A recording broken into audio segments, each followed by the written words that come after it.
Welcome to the first episode of Trash Talk, title A Work in Progress, a podcast dedicated to having a space to discuss all things Street Fighter and fighting game related.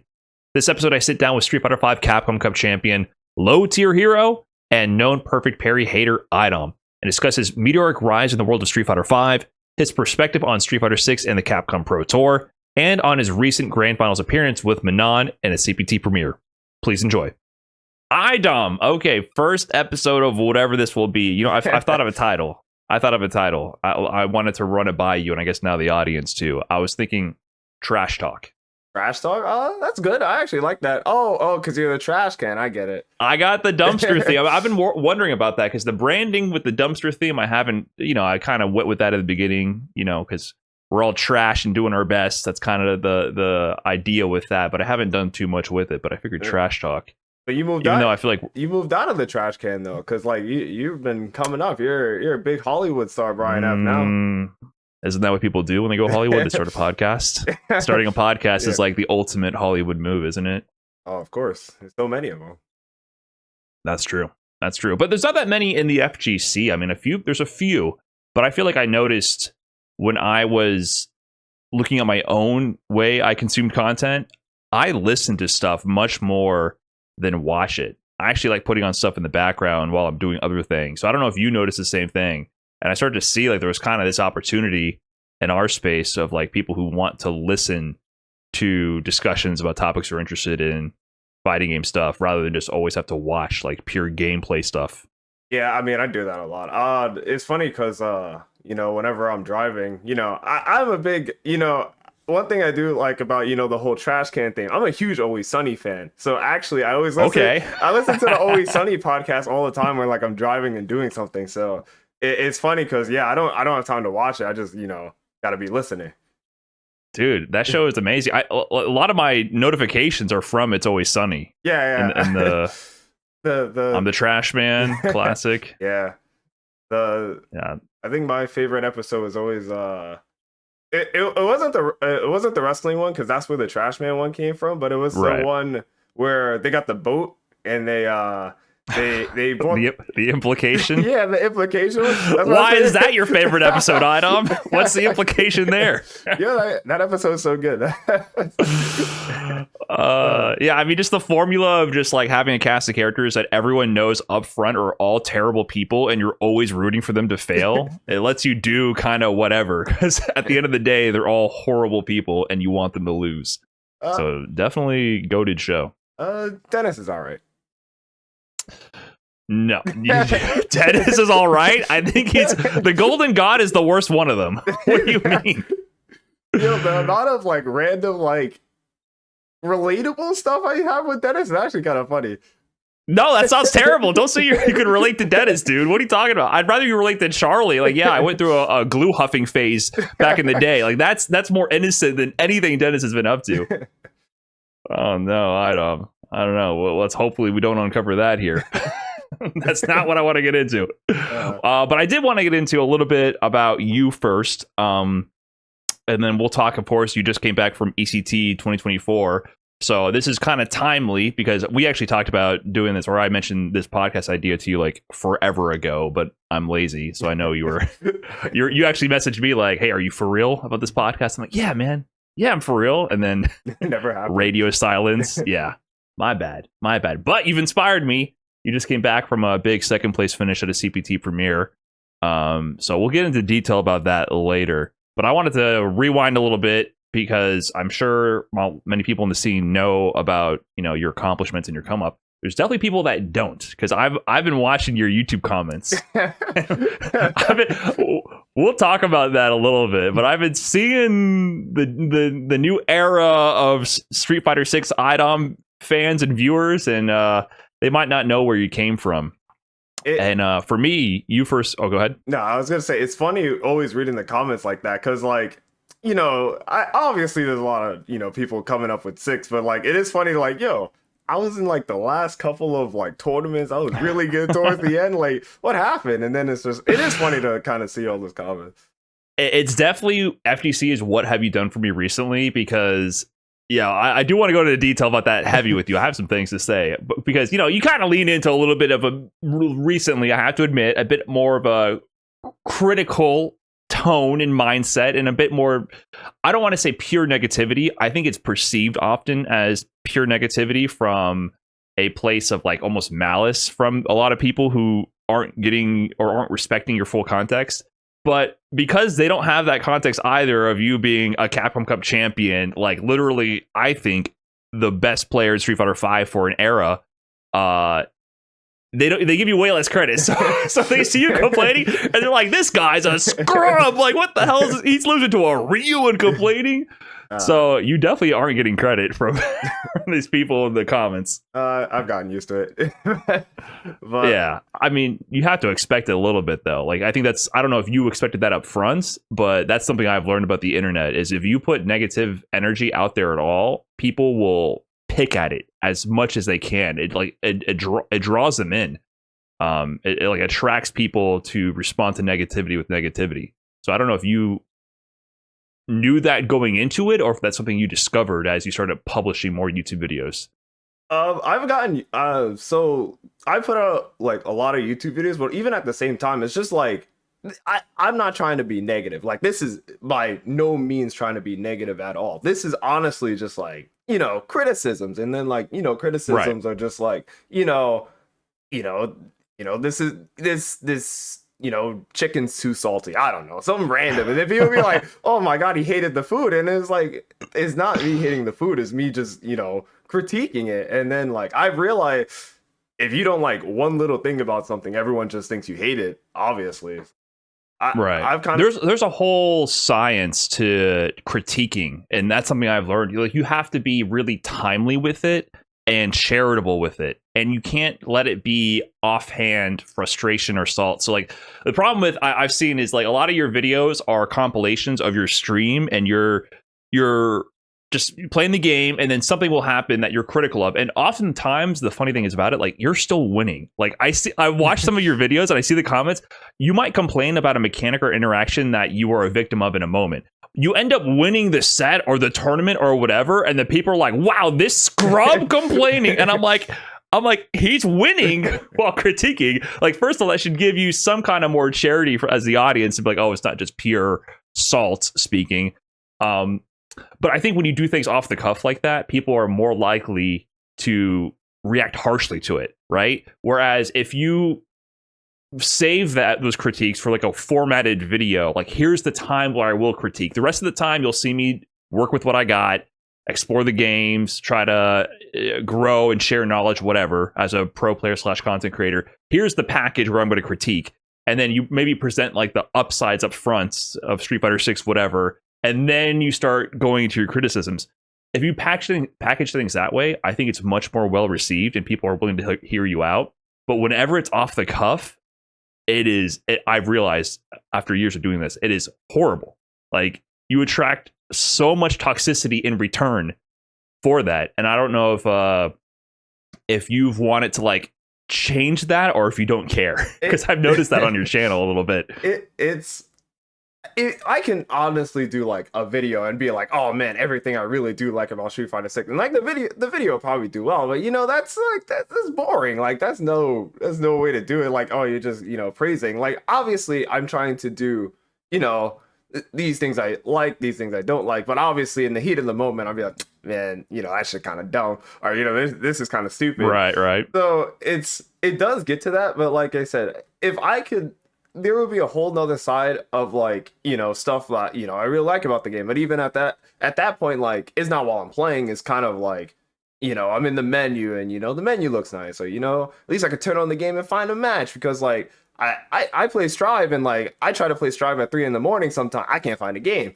But, in Street Fighter, I can play any time of the day and I'm going to find a match regardless. So like, those kind of stuff, like, obviously I could, praise Street Fighter day and night, but in the heat of the moment, or like in moments like that, and I'm like, man, anti-air perfect parry scrubby, and then like, oh, you hate casuals or something. I'm like, why? Where did that come from? Like, this is me talking. No, I hear exactly what they're saying.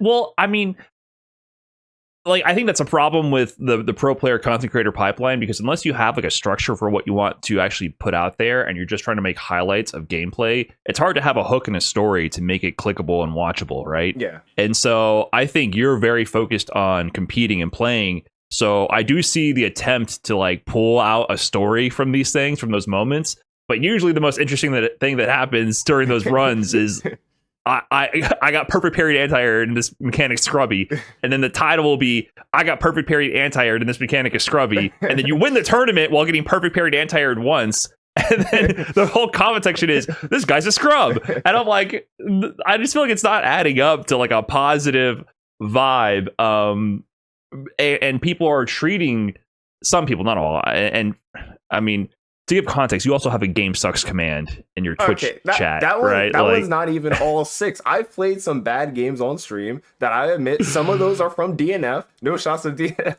by the way.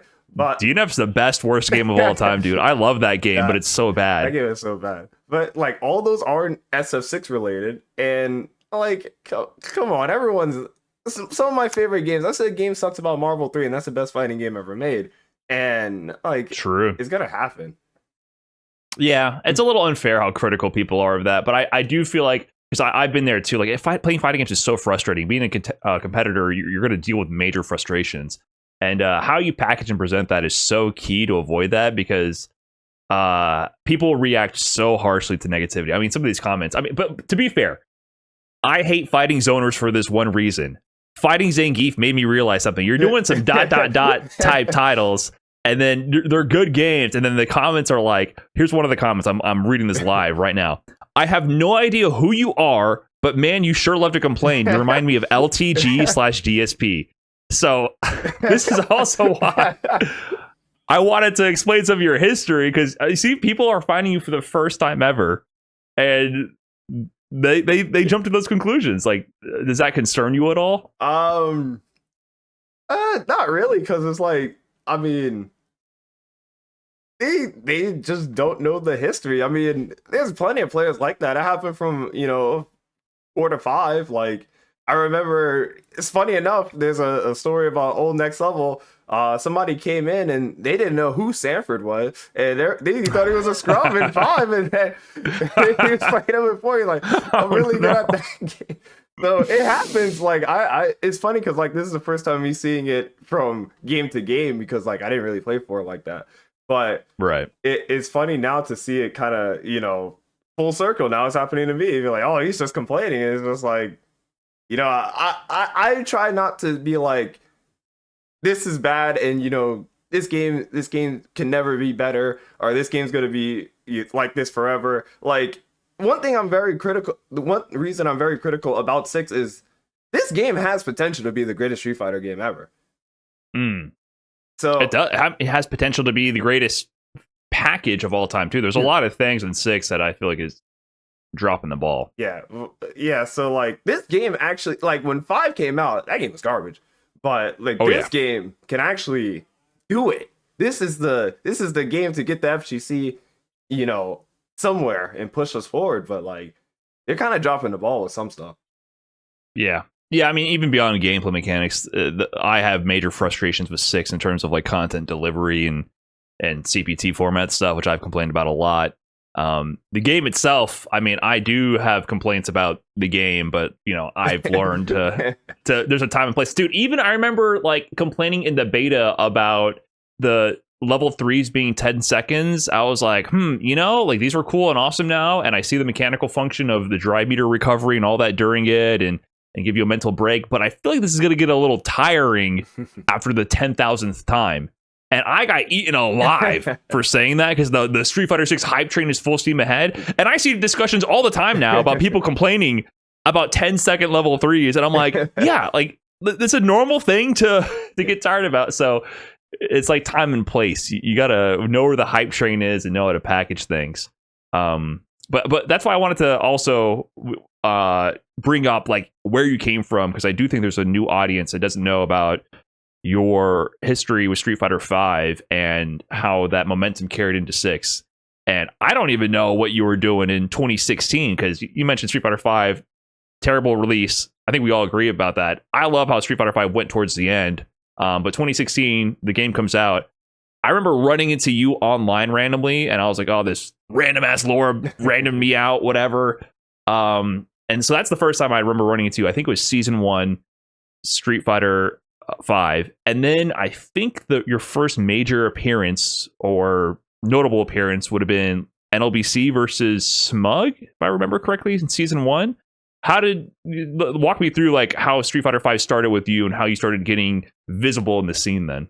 All right, so it's the Street Fighter 5 is crazy because I remember it came out like February 2016. So I remember it first came out. I was playing a bit. I bought the game, and I had Street Fighter 4, I had Marvel 3, I had all these other fighting games. I bought Street Fighter 5, and I've been to NLBC a few times, but I never went like consistently. But I was going for like 2012 Marvel, 2013 Marvel, because I was playing Marvel 3 at the time.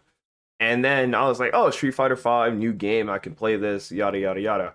I go there, and I think it was like the second or third week I went there, and I got like 4th place to like Shine. I got double jeopardy by like Shine's Nash, I think. It was weird. It was very early on. Not even Karen, Yeah, it was Nash back then? Yeah. I don't remember that era. This is ancient history. So I think I got double jeopardy by his Nash. And then I got 4th place, didn't do too bad. I walked up with like, couple like 80, 70 bucks, something like that. Yes. For 4th place? I know. I'm beginning Street Fighter 5 had 120, 180 people. Going. Right. So yeah, I wanted you to make sure to make that context clear for people now, because like since COVID disrupted the whole offline scene, right? Everything's online. NLBC is still running, but obviously the attendance is very low compared to what it used to be at its peak. So Street Fighter 4 era NLBC, huge attendance, huge amount of attention every week. Street Fighter 5 drops, it's another boom.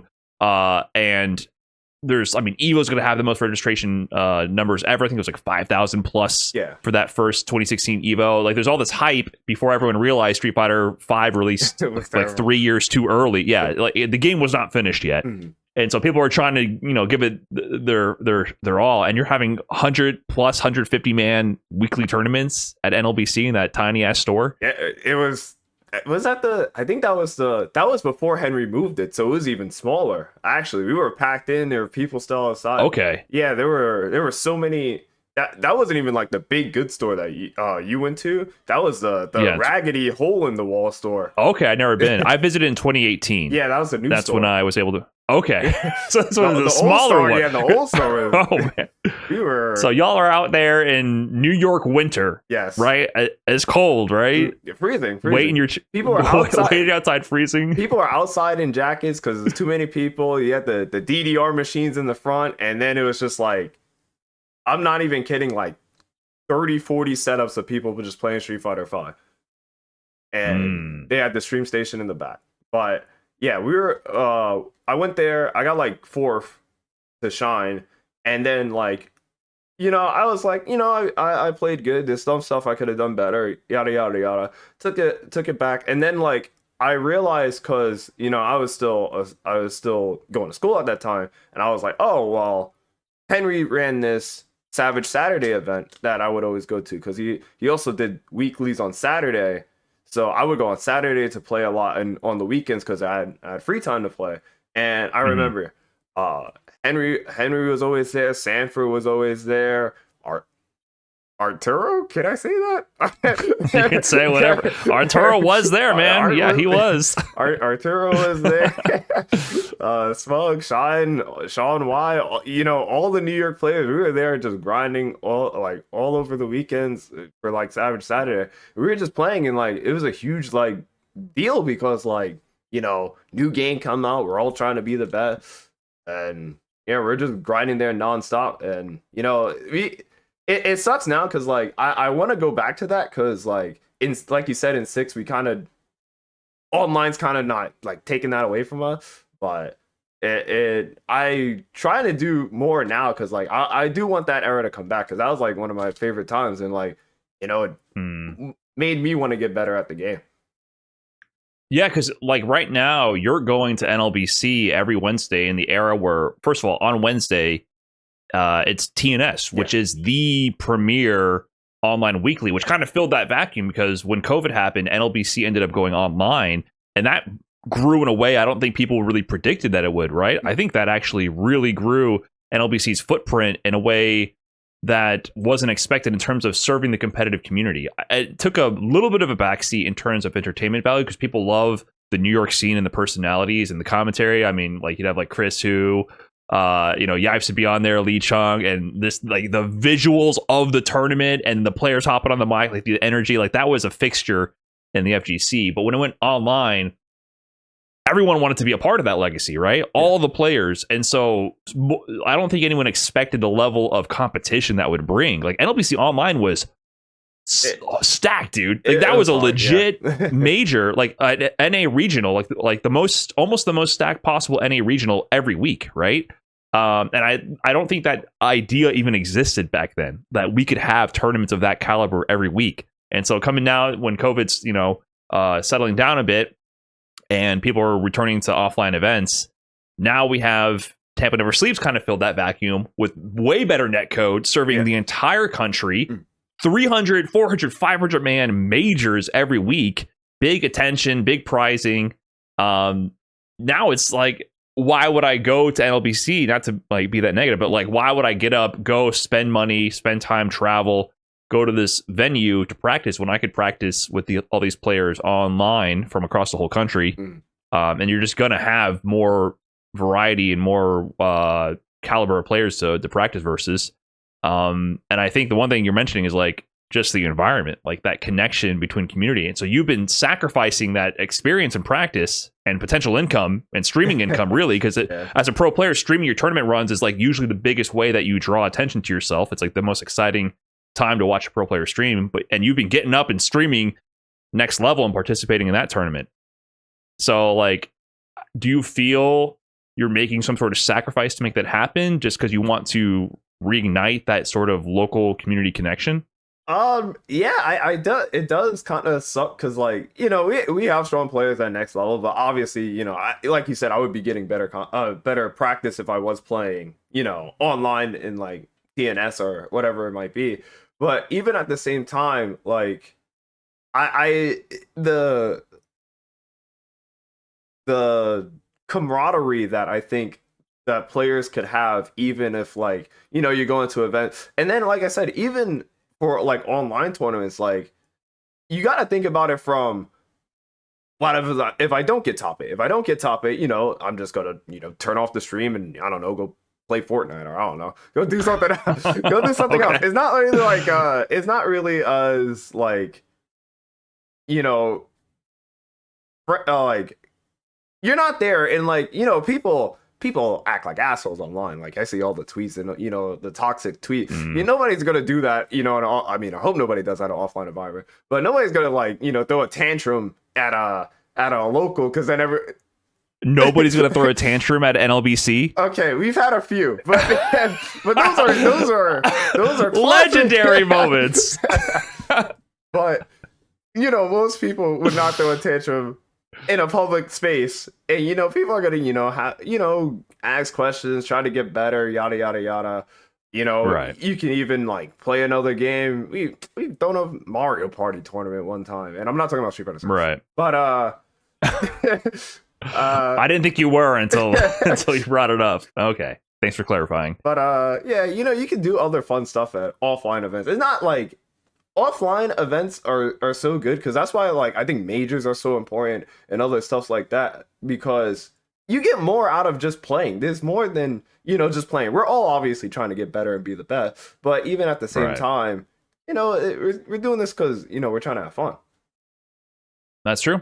You don't have the same kind of connection building in the online tournaments. And yeah, if you lose early in online tournaments, it's over. Yeah. There's no consolation prize, whatever. You can watch the rest of the stream, but you're not going to be able to hit up someone for casuals, really, or you're going to queue up ranked right after, right? It's like back to the online grind.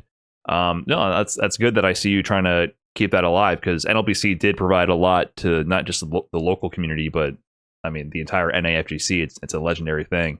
So 2016, then first of all, did you pick Laura like right away? Like that's your was that your day one? Actually, yes. I actually just said, "Yo, I'm gonna stick with Laura," and then it's funny because like nobody actually hears the side of the story because like people always bring this up. So like I said, you know, Street Fighter V Season 1 was bad.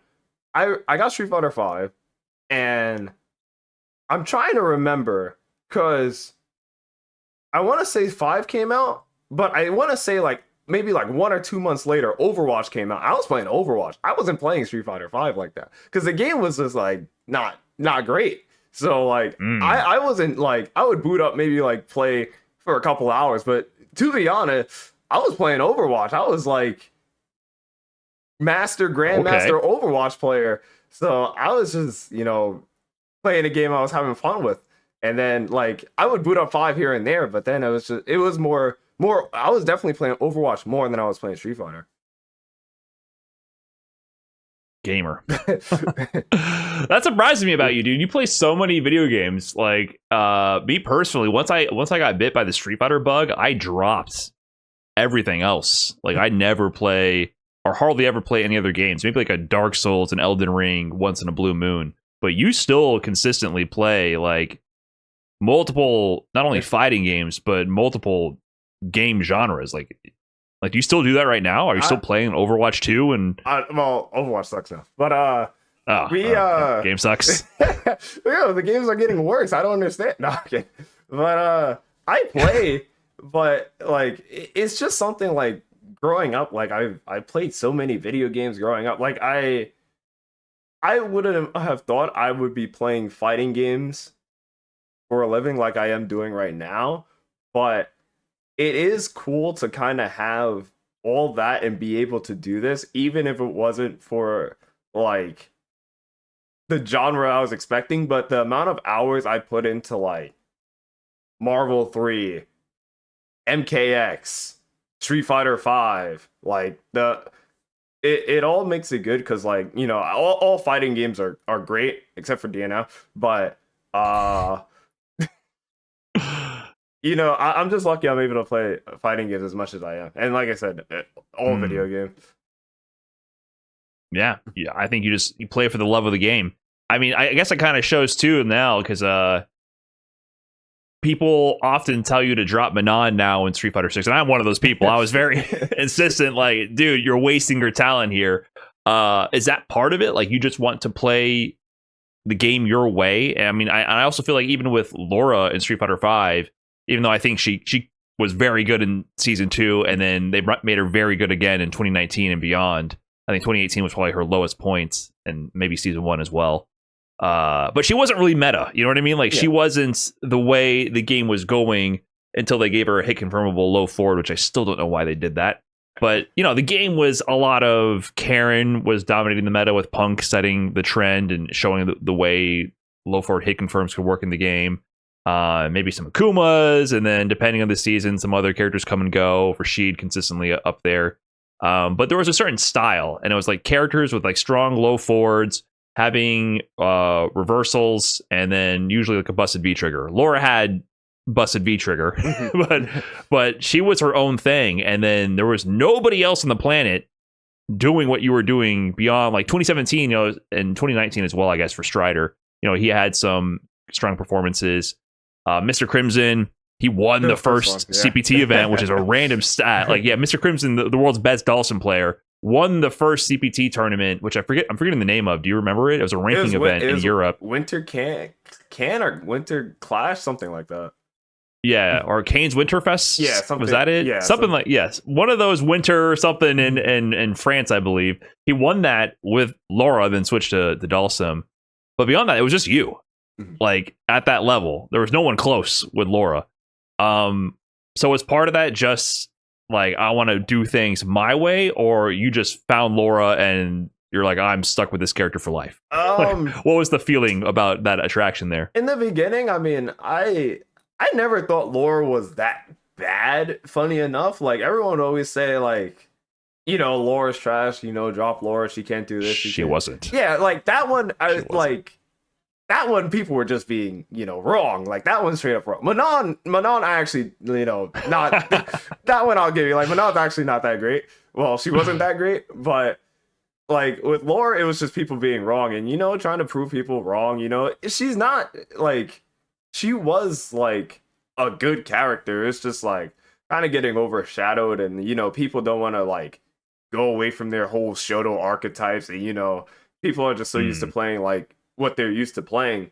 So I like Laura was cool, and I kind of liked the way she kind of played. And like when I was playing Laura, I felt like there was so much that I could expand on or try to get better at. So like there were things that I could see like, oh, I could be doing this better, I could be doing that better. That kind of like made me want to keep pushing the meta for the character and make her better than what she was gonna be. That's how I usually pick fighting game character, because when I play like Testament or Ino or Dormammu or Deathstroke or whoever I'm playing, like it usually is this character is really good, or I see something in this character and I feel like it could be pushed even further if I just training mode, lab, kind of this, that, or recognize situation.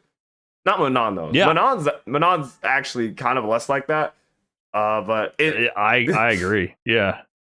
Yeah, I was gonna say I do feel a very similar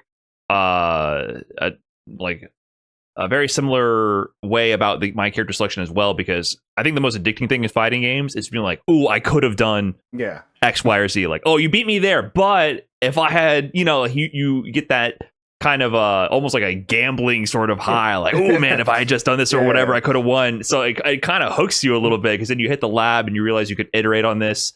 I don't know how people play like really pure footsie characters. That's what I'm saying. I don't understand that about fighting games at all. That's so boring. I made this joke. That's like you're going to an ice cream store and getting vanilla ice cream every single time. Like, but vanilla is good, kind of goated. It's good, but like after the fourth time, come on, man, you gotta switch. But it's the best base flavor, right? Like vanilla plus toppings mixed in. Are you like a chocolate or strawberry base? Strawberry base. Strawberry's good, but I don't like a chocolate based ice cream because I feel like it overpowers the toppings. Me neither. I don't. Right? Am I? Yeah. Okay. Thank you. I feel like if you get a chocolate based ice cream, like unless you're doing like a rocky road, it's over. Like it's chocolate overpowering you the whole way. But with vanilla, you can add chocolate into that, contrast a little. Yeah. Mix it up. And vanilla is actually a really complex flavor. I'll have you know. I have this rant. People use vanilla as like the most boring flavor. Listen, I'm not. It's not just because I'm a little vanilla myself, but the vanilla bean, before it was ubiquitous with plainness, that's a very complex seasoning, complex bean to harvest to make this happen. So we're spoiled by vanilla. Here we go. Anyways, okay. So you found your unique flavor with Laura. And then, but you didn't really travel to many events in 2016, right? You were mostly just NLBC. Yeah. And then, what was the first like CPT event you actually went to? Was there any in 2016 you went to? No, I didn't go to any CPT events in 2016, but like I was still new to like Twitter. Like I always make this, and like I always talk about this in my stream a lot. It is kind of hard for new players to kind of figure out where these events are, because like no one's there to tell you. Like you gotta find like the Capcom Pro Tour websites, or you gotta ask like streamers or stuff, because like I forgot how I figured out about NLBC from like a random chat room in like 2012 when I was playing Marvel. And like it's weird because like no one's really gonna tell you about this stuff. Like people will figure out like, oh, this CPT event's coming up, but you figure that out from the streamers talking about it or something like that. Like you won't know yourself unless you're like on Twitter or like something like that. Yeah, that's what I tell people when they ask me like, how do you find out about these events? And I'm like, man, you just got to get on Twitter. Like you have to stay kind of in tune with the buzz around the community. Obviously now with CPT stuff, CapcomProTour.com, if you're trying to only follow that, that was maybe good pre-COVID also, because there was a billion events. Like it actually was a roadmap for tournaments essentially. Now it's like, there's a random CPT event called CPT Premier Singapore, CPT Premier Japan. It's like, are you going to get up and go to that? It's not even a branded event. It's CPT Premier Singapore. It's like, it's not even a title. It's not like a summer jam or whatever. So that's kind of fallen off. So I feel like you just have to be on Twitter to be in the know. So you started getting more in the know, getting connected, because I know for sure 2017, you went to at least Summer Jam and at least the regional finals. You beat me. It's crazy. I just looked at that a little bit a while ago because they did an Evo recap video me about my influences in past tournaments. I was like, what happened at Summer Jam? You beat me. You eliminated me at that tournament. I forgot about that. So that was one that you went to. Oh yeah. And then I know you're at the NA regional finals. Was there any other before Summer Jam that you started going to? Like, what was your first? I went to Evo 2017. That was my first one. That was my first like really big. Oh, okay. That was my first big Street Fighter 5 tournament. I went to like DTN in like 2014 for Marvel.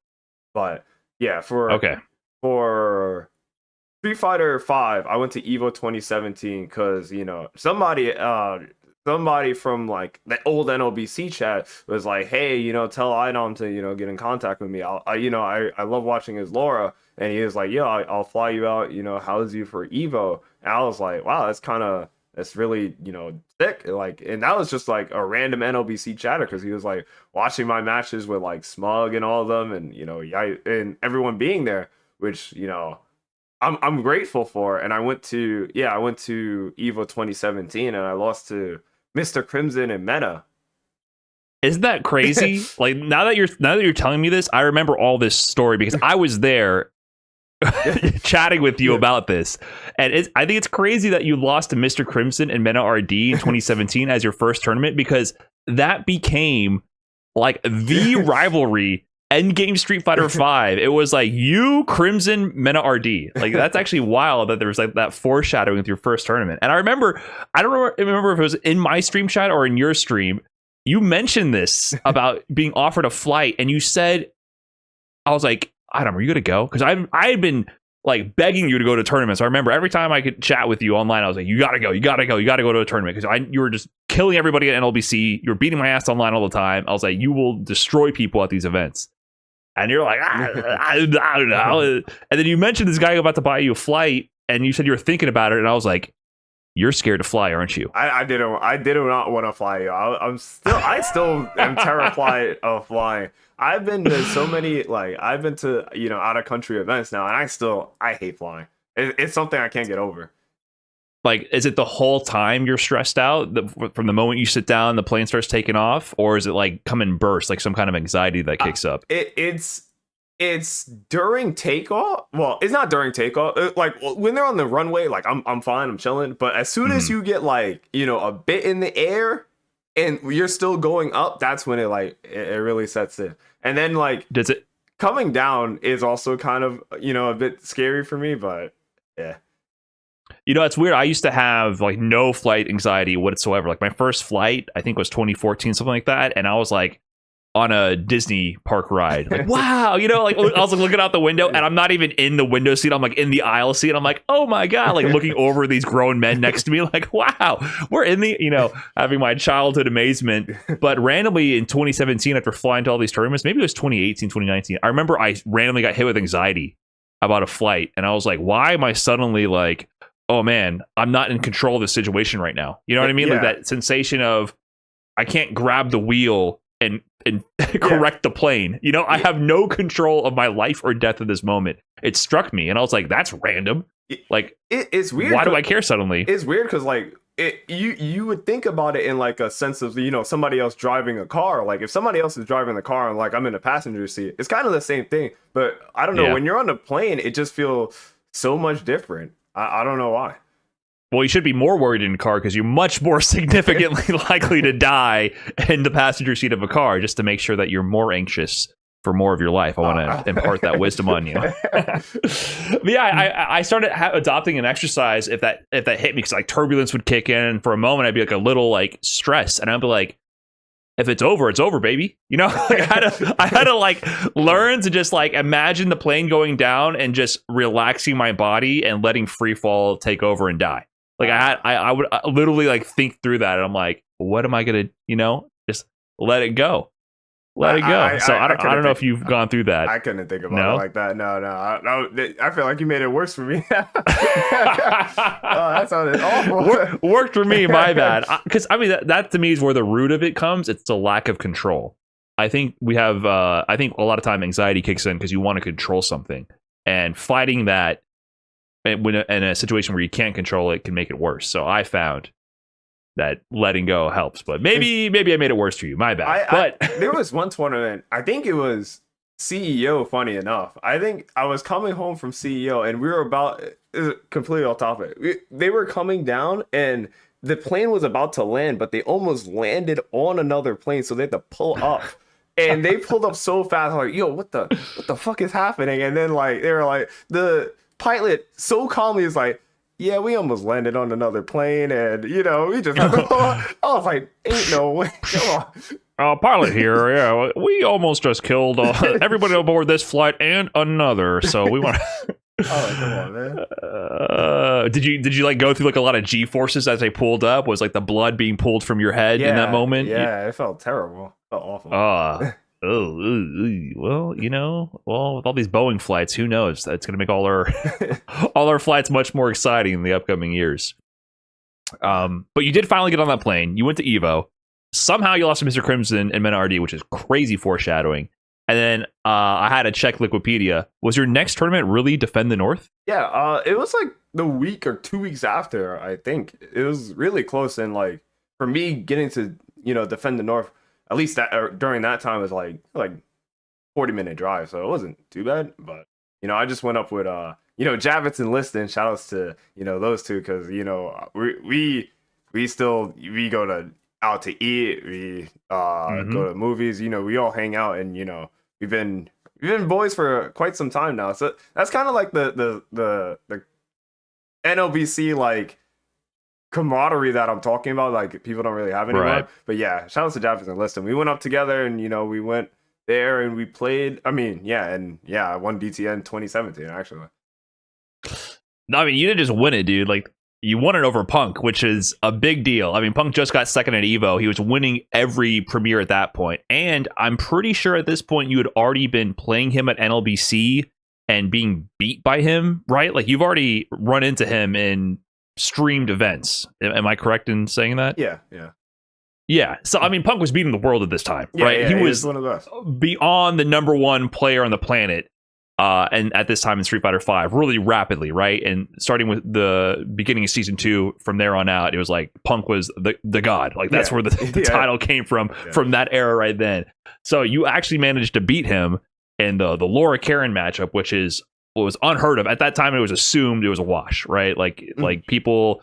Laura was known to be good in season 2 at this point, and like a menace, but they still assumed, everyone watching assumed Punk would just win. So you win that, which is crazy. But then you go to a few more events. You went into Summer Jam, like I mentioned. You got third there. Mm-hmm. ECT says here you got fourth. But then you're doing good. You're collecting CPT points whenever you can not fly, right? Like whenever you don't have to fly. Oh wait, what's this? Hold on. You won CPT 2017 online number 4 online, baby, over me. Yeah, I got second. I'm looking at your results here, and I see my own name pop up. I'm like, wait, I got second at this. Yeah. Oh hell yeah, I was nice. Okay. No, that was when Twitter was saying, I think Laura Varrock season or something like that, or something along those lines. We were carried. You forgot, Brian. We were carried back then. I forgot. You beat me 3-1 in winners, and then in grand finals you beat me 3-2. I got 3-2 against you. That's dude, you beat me so free so many times. I forgot about this. Like, the fact that I got 3-2, that's huge for me. For me, that's a big achievement. Losing 3-2, I forgot about that. Well, I was carried at the time. I think maybe you kind of proved that you had a bit more gas in the tank to carry you in later seasons. We were all carried. Nah, to be honest, people don't like saying this. Every fighting game player is carried. We're all carried at the bottom of our hearts. No one's actually winning with bad characters. That's true. I mean, there's obviously talent you can develop to be more consistent and able to adapt to different metas, right? That's a skill in and of itself. And there's definitely a tier of players that have proved that. And I think you've proved that. Even though there's still, we'll talk about that in a bit. I think you proved that, even though I think some people like to say you haven't. but I want to continue this storyline because like you have this season of not traveling, basically anything in the New York region you can reach by car. Yeah. Right. That's what you're going to, which is a decent amount of events, but you're not going to premieres, and you actually end up getting into the NA regional finals. And at this time for the CPT format, for people who don't know, they had separate point leaderboards for like the global leaderboard and the regional leaderboards. Global, you get in like the top 32 or maybe top 31, something of that nature. Maybe at this time it was top 28 because of the regional leaderboards. You get in the top placement by points by doing well throughout the season. You just qualify. But at the same time, every region has a point leaderboard, and there's regional tournaments that count towards global and regional. So if you do good in NA, you can qualify for the finals for NA regional finals. And then if you win that, you get into Capcom Cup. So you went to mostly regional events. So you didn't get that many global event points, but you qualify for this. And you are washing people. And I think this is the first time you're washing like the big names, because you beat Punk before, but like the first match you have is Justin Wong at this tournament. Did you remember the build up to that, or like have any expectations about that? I think that was the first time I played Justin ever, and like, you know, being a Marvel head, you know, Justin Wong, you know, I seen all the clips and all that good stuff, but like I did kind of look at it like Punk was obviously better than Justin, so this should be pretty easy kind of thing. Wow. I can't blame you for having that idea. You were prepared for the Karen matchup, yeah. And Punk was clearly like, at this point in the leaderboard, he had like almost double, I think, second place Tokido, if I remember correctly. Like, it was absurd. Yeah, Punk. I mean, he was disrespecting people left and right. It was nuts. Yeah, like after playing Punk, I was just like, yeah, Justin, it should be fine. And I'm trying to remember, who else did I play in that? I'm looking at the bracket here. So you 3-0 Justin, and I remember saying, like, because I actually that year I qualified too. I looks like I beat Strider, and then I lost to Punk and Knuckle Dew, classic. And then you played Smug after, and that was a close one, 3-2. So you had to play like the NLBC Classic right there. And that was Laura Balrog. So like, was that surprising that was that close? No. Or was Smug always kind of pushing your limits in the matchup? No, Smug was really like good in that matchup. And even like I said, like even when we used to go to like NLBC, you know, it's just like all of us chilling, trying to help each other get better. You know, I was trying to make sure Smug didn't lose to any Laura, and I was trying to make sure, and Smug was trying to make sure I didn't lose to any Balrog. So like it was just kind of like back and forth. And like I said, it was kind of like the camaraderie that we all had. Like we were all trying to win, but we also wanted to see each other do well. That makes sense. He beat Strider actually in losers, it looks like, so that worked out.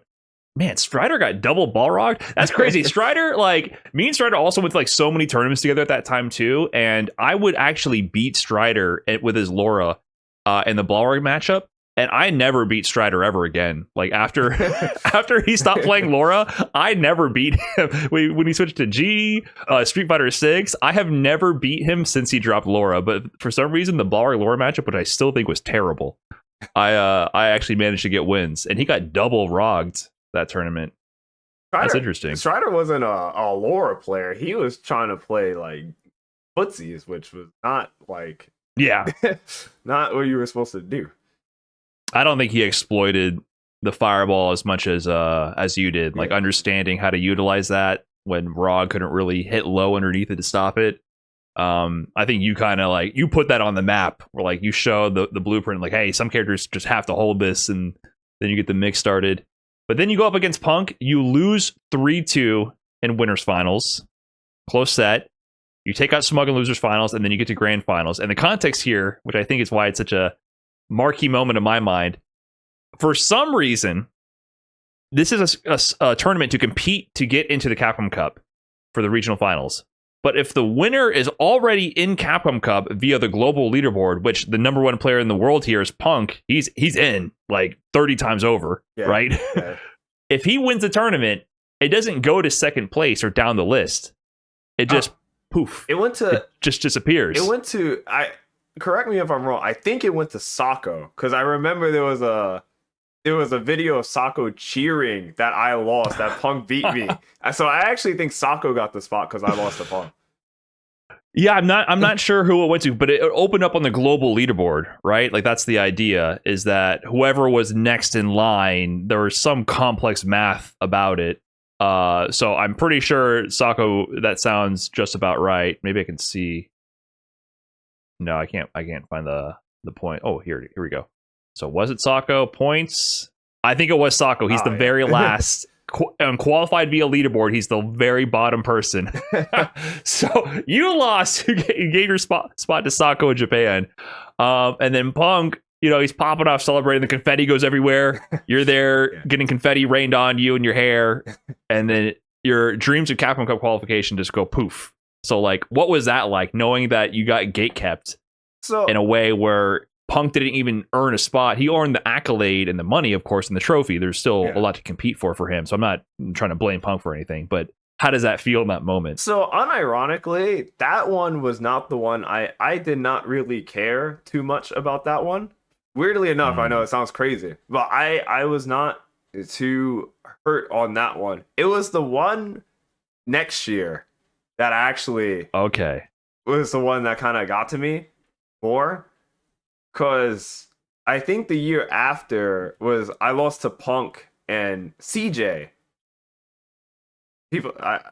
And I was so distraught because like that was the year I didn't travel. I traveled more than I did in 2017, and I still didn't make it. And I feel like I was really close, and that was kind of around the time where like I was thinking about like kind of like quitting, but I was only thinking about quitting Street Fighter V because Abigail was kind of stupid, and that character actually was putting me on the brink of like not playing the game anymore, because that was kind of just like where I was at.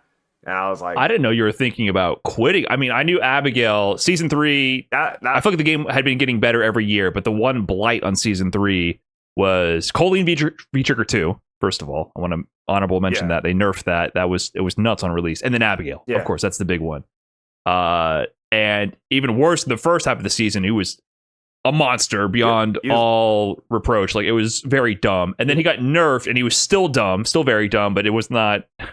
3.0 Abigail was it was disgusting. It was really bad. I didn't know you wanted to quit. So I didn't like Abigail, but it wasn't that I didn't like Street Fighter V. Like I always say this because like fighting games are weird, but if you're complaining about a character, like I thought Abigail was stupid, but there is a light at the end of the tunnel, because obviously the devs are going to see everyone complaining and be like, yeah, Abigail is kind of dumb. Problem X is, the Problem X Punk match is probably one of the most iconic matches for the reason Abigail being dumb. There's a whole bunch of like really bad Abigail matches, but I was like, there's going to be a patch, at the end of the year. So, Abigail's clearly going to get gutted because nobody likes it, except maybe Abigail players.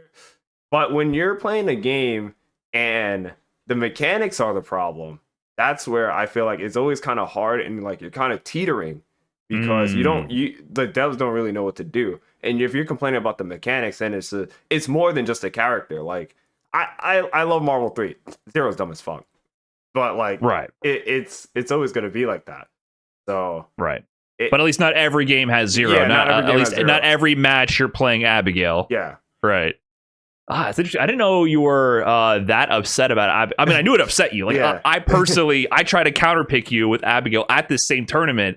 I actually almost beat you, so I still remember that. At this point, like, it was very firm at this point that you were beating me every single time we played, and I kept running into you in tournaments. And I picked up Abigail because he's dumb, and I actually remember getting like a round away, so close to beating you, and you brought it all the way back. And I remember you getting pissed at the Abigail. I got like the broken hard knockdown, like parry into OD the EX run, which gave you a hard knockdown combo into a meaty unblockable. Like it was checkmate.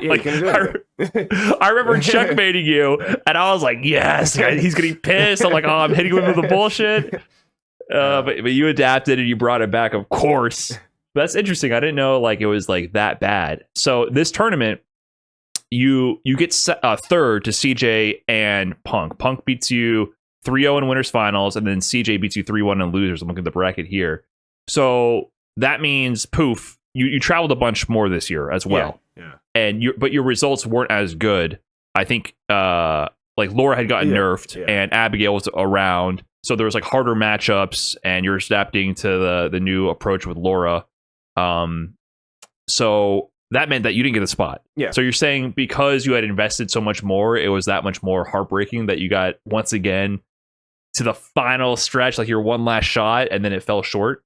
Yeah, it was really like that because I went to so many tournaments, and like it wasn't as much as like I did in 2019, but even then it did kind of suck to kind of see my my hard work kind of just like, oh well, too bad. Like there were obviously a lot of strong players that year as well, but it did kind of suck, and like it was kind of heartbreaking. But even then, because I think even at that time, the same thing happened where like Punk beat me again, and CJ I think was already qualified at the time, and it looks like he was qualified by global points and like one of the mid positions. Actually, he had more points than Punk that season. 2018 was a weird season. Yeah. So CJ was qualified to be a point. So both of them were qualified in the global leaderboard. So they didn't need this spot. I think all of top 4 except for me, because I think top 4 was what? Punk, CJ, myself, and then Do, I think, right? Was it Do? I'm trying to remember. Yeah, and he was top 10 in the leaderboard. Yeah. So you were the only one. The format, well, I talked a lot about how I want the format to resume the point system. There was some weird corner scenarios like this where you were the victim of this. You're in there with all the globally qualified, Knuckle to even top 10. You're placing higher than him, and you get third, and you're still gate kept, right? Yeah, like those were the days where I'm kind of like it sucks because like I wasn't at too many events, but like at the tournaments I did do well. But like I said, in 2019 when I traveled a lot more, then like obviously I just got in. Yeah, and coming to 2019, you traveled more, but still for the pros, like the actual pros at this time, you didn't go to that many. I'm gonna be, like compared to the schedules of like a Punk, a Knuckle Do, whatever. You didn't go to that many tournaments. I think that's one of the impressive stats that you have, is that your batting average is one of the highest in the world at this time, because you didn't go to that many tier 1 events. I think at Capcom Cup they were like, I had like a 90% top 8 rate or something like that. Right. Yeah. Unheard of consistency at this point. I mean, you kind of had that in 2017 as well, because you just went to like 5 events or 4. You went to like 4 events plus the one you qualified for, right? Yeah. So, and you were getting top 8 or first or top 4, right? Like you're winning or getting top 8. And then in 2019, besides like CEO, it looks like you got top 8 at Combo Breaker. You won Defend the North again. You got a top 8 at Evo. You got 3rd at ECT, 4th at First Attack, and then you did the online events in between, and then you got it into Capcom Cup. And first of all, Evo 2019 top 8, was that big for you? Because that's Evo. Like I remember talking to you, and you were very nonchalant. I think I had to write your celebration tweet almost. Yeah, I remember that actually. I didn't really care. I was just like, I still gotta play. There's still a tournament going on, so like I was still kind of like locked in. And then like I had to play Bonchan. I remember that was like the year where like every Karen was kind of getting me. So like I was more worried. I was very worried about playing Bonchan going into top 8. But even then, I was just like, I was happy to be there, and I was happy. That was kind of like a bad mentality to have, because I was kind of just happy I got a top 8 medal before I even got into. So you weren't jobs not finished, Kobe Bryant locked in. Yeah, you were satisfied. Yeah, you were complacent. I was like, I got top 8 at Evo. Like, how many people can say they got top 8 at Evo? And that was like, which is true. It's definitely something to be extremely proud of. But you felt like you let it set in too early? Yeah.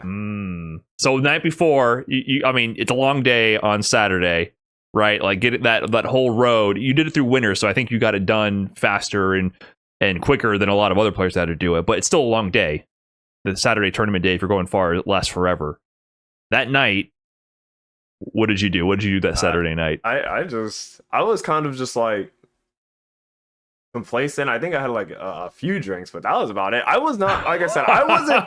I was kind of like no VOD review, no matchup study. I'm not even joking. I don't think I looked at a single match of Bonchan that the night before, and I was just like, yeah, I got top 8. Like, not many people could say they got top 8 at Evo for Street Fighter V, because like even like in the American side, I think it was like it was only Punk Do, and I think I know Cool Kid got it, and Cool Kid in 2018, and I think it was Filipino Champ. I think those are the only people who Filipino Champ in 2017. Yeah, it's at 2017. Oh, and Li Joe. Against, oh yeah, can't forget Li Joe, of course. yeah, of course, that's your scene, dude. Yeah, classic. Yeah, and it's always like a fairy tale moment, right? Like Americans can't just casually get top 8 at Evo. Yeah, it has to be like a fairy tale sort of event. So you are now part of that. Bonchan gets you, and yeah, at this time, Punk, of course, was like the best player in the world. I think in Street Fighter V overall, he had the longest streak of dominance in 2017 and 2019. Right, 2018 was considered his off year, and it's still really successful. But now there's like Bonchan, there's Phenom. I think the rest of the world is like starting to try to emulate the Punk game plan to the best of their ability. I think Bonchan got the closest, taking this Evo, but I still think Punk was still cut above all of them, to be quite honest. So you get Karen'd, but then you go down to Fujimura playing Ibuki, and Fujimura had a stretch also in 2018 where he was arguably the best player on the planet, right? Yeah. Like he was taking tournaments left, right, and center, or placing top 3 consistently. Had you played him at this point, and were you prepared for the Ibuki matchup? Because I know you played Shine a bunch, but Fujimura, different beast. I played him before at like E-League. I think that was the only time I played Fujimura before that. So I played him on E-League, and like I remember I didn't do too. I think it was a close match, but like I still lost. And then like even at Evo, it was kind of the same thing where like it was a close match, but like I still lost. So I didn't think too much of it, because like I was saying, like that's kind of one of those losses where it's like I lost, but like if I do this and that better, then I'm obviously gonna win the next time we play. So like I feel like you gotta have that kind of like mentality when you play, because that's something I feel like a lot of players don't understand. Like if it's a close match and like there's like 2 or 3 things you did wrong, you don't have to switch up anything. You're gonna win the next time you play. That's true. You don't have to go back to the drawing board entirely. I mean, there's a clear difference when like fundamentally things aren't working. Like when you get wash, it's like, like I'm not even in the game. But a 3-1 or even a 3-0, there is such thing as a close 3-0. Yeah. Like as a player, it sounds like copium, right? But there is a clear difference between a 3-0 where you were not involved and a 3-0 where it's last game or last round every time, final guess. And it's like, okay, you just got to tighten up some interactions. And it's interesting to have that confidence, because I think it was it after NA regional finals or maybe after Evo itself. I remember talking to you about your Capcom Cup path. It must have been after NA regional finals, the final tournament before Evo or before Capcom Cup, because you had qualified at this point. You secured the points, and you and Strider were at the airport talking. And I was talking to you guys about your paths coming up. And then you mentioned, I have Fujimura first round. I'm like, you're about to get washed. All right, later, guys, safe flight. And then come Capcom Cup, you play Fujimura first round, and it almost looked like you were going to get washed, right? It did, but like me and Shine play like thousands of games actually preparing for that. So like Shine even told me like, don't do this. He's going to counter this. He's going to counter this. In the first couple of matches, I actually did get hit by what Shine told me to look out for. So like at that moment it clicked in my head. I was like, oh yeah, Shine did tell me about that. Shine told me about that. So like it really was kind of just like me not remembering, and then like when I saw it, I was like, oh yeah, Shine told me that. So even though like I lost the first 2 games, I was still like, I don't have to change anything. Like I should still win this. And like shout out to Shine, because he did help me a lot in that matchup. But it was it wasn't a close 3-2, if that makes any sense. I was in full control. It wasn't a close 3-2? It was not a close 3-2. You're like all according to plan, Yeah. down 2-0 first round of Capcom Cup, and then you finally time to end him 3 games straight. Okay, makes sense. Yeah, I was watching that live, and I'm like, man, just like I thought. I was like, all right, I'm getting washed by Fujimura again, and then you brought it all the way back. That was a super hype moment because we're in. That one was in LA, Yeah, that was correct? Yeah. Yeah, so American Capcom Cup. So obviously people are rooting for the American players there. So I remember the room just exploding with that comeback. And the next round, you actually went 3-2 versus Infectious. Was that a closer match, or how did you feel about that? Because I feel like that Infectious is such a weird player. Like he's such a wild card, and I think you historically had beat him at this point. But or did you have any experience versus him? It was funny because I always say it. All the characters I played at that Capcom Cup were NOBC characters. Sanford. I had Sanford with Okay. Deku. Okay. So I was like, this is kind of just like, I knew the matchup, and I was like, I wonder how Infectious is gonna play this. But like, I had never seen like the way Infectious had played before because he played like a robot, and I was just like, I know all the options Zeku have. I just have to understand how Infectious wants to play. But I was getting a bit better of him with like kind of V trigger. Like there was some V trigger turn the ties kind of scenarios as well. But even like in the neutral, I felt like I was playing pretty good. I don't really feel like I random out Infectious. I was just like I beat him, and it was just like congrats to me. I like I said, I was more expecting to play Do after after Fujimura, because I think Do had lost to Infectious before. Right. Okay. Would that have been a preferred matchup? No, I would assume Infectious would be what you prefer. Yeah. Yeah, Guile. You had some really good matches with Do in 2020. Actually, those are some classic NLBC online matches. But that was a much harder matchup, right, for Laura versus Zeku. Okay. So, anyways, fast forward. I want to fast forward to the end. You get to grand finals, or you get to winners finals versus Punk. He beats you 3-2, and so you go to losers. You're watching everybody. Well, you're not watching. It's all 3-2s actually. Very close matches with besides Mago with Phenom. You're playing all the Karens. You've been training your whole life for this at this point. Your whole Street Fighter V life, I feel like, has been building to this moment because it's Karens galore. Bonchan eliminated you from Evo with Karen. Punk's gate kept you multiple times up to this point. Finally, you're in Capcom Cup. You're going further than anyone expected you to go at this point. Like most people thought you were going to lose round one, myself included. And then you get to grand finals. And then you Punk picks Cammy first game grand finals, if I remember correctly. Oh yeah, you're actually right. Cammy. Yeah. I was getting smoked by Cammy. Yeah, I think he beat you the first game or so with Cammy, and then you started winning after that. And then it comes to the final game. Are you nervous, stressed? Like, are you just playing? What's going through your mind when you're facing elimination point and you need to turn this around and get a reset? This, I always say this, and like I do miss the old times. It was kind of one of those moments where like I kind of already got way farther than everyone was kind of expecting me to go. So like there's no stress for me. I'm just kind of playing the game to kind of just play. And like I know playing Punk maybe he had like a this is my moment kind of thing, and then you psych yourself out. I feel like it happens way more than you think. But yeah, for me, I was just like, I was supposed to go 0-2 this tournament, so who cares? Right. Yeah, mental advantage definitely had to be in your court because Punk, at this point, he finally got his Evo win this year, but he was supposed to, I'm doing air quotes here, supposed to win Evo 2017, right? Yeah. He was the favorite to win it. He was so dominant with every tournament beyond what we see in modern Street Fighter at all. Like complete dominance over the planet leading up to that tournament. His biggest competition was Tokido. He already put him in losers. He has winners at bracketed advantage. And then Tokido runs it all the way back and you can see him crack mentally and Tokido ends up taking it. Then 2019, he's back winning everything again.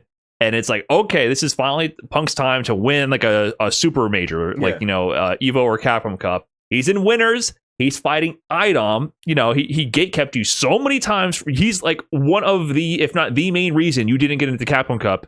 Well, the main reason is you're your fear of flights. That was the main reason you didn't Capcom Cup before. But besides that, he's the secondary reason why you didn't get to this tournament so many times.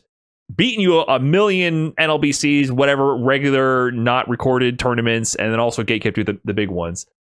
The pressure's on him to win. Yeah, it's like you are supposed to win. Like, it is your time to win, and you've already choked one of these positions before.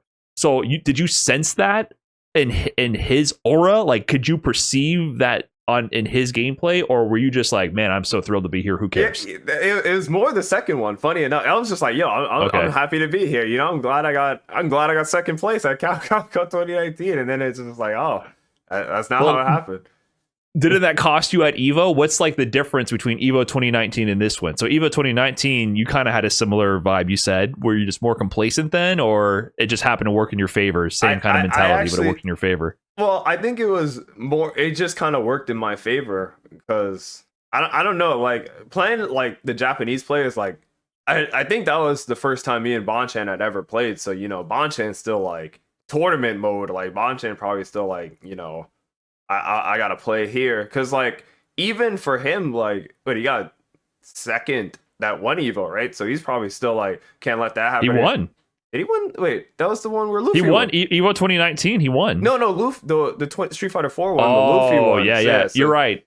He had his moment where he was supposed to win at EVO in Street Fighter 4, right? Yeah, so he's probably like still, you know, tournament mode, like I can't let this happen again. So I feel like having one of those brackets is it lifts you up. It lifts you up, I feel like it helps you remember, and then like you play better the next time instead of it like being your first time, you know, being in grand finals of like a Capcom Cup or EVO or something.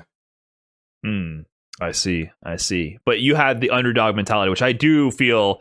I remember riding with that in 2017, right? Like I definitely understood and benefited from that myself. Like I had a busted character. None of the established players want to lose to me randoming them out with Balrog. So I was like, hell yeah, I'm thrilled to be the random carried scrub right here. But you get the reset against Punk. Now it's grand finals. I think in the reset, the crack started to show to the viewers at home, right? You could sort of see Punk starting to crumble a little bit. Did you sense that at this point in the reset at all, or were you just still flowing? I was just flowing. I was honestly just like, yo, let me just hit buttons. I mean, I got a reset, great, but like, I'm just like, let me see how this one plays out, because like reset doesn't matter because the tournament's still going on. But I don't know, like it was a weird. It's still a weird time because like even still to this day, it is still weird to say, you know, Capcom Cup 2019 champion, because like it was one of those tournaments where like I still don't feel like I was no one's favorite to win except for Shivs because he bet on me. But I was no one's favorite to win. No. Not at all. I mean, like, I was one of your biggest fans back then, and I knew you had the ability to beat any of these players, and I think a lot of the NA players knew that, but it's just the fact that you didn't have the repetitions that all these other players had, because you had gone to so few tournaments. But when you did go, you did amazing. Like, usually in the first showing against most players on the planet, you end up beating them, right, at this time. And it's like, you know, you had the potential, but it's like, is it going to happen? Yeah. No, Punk was the guy.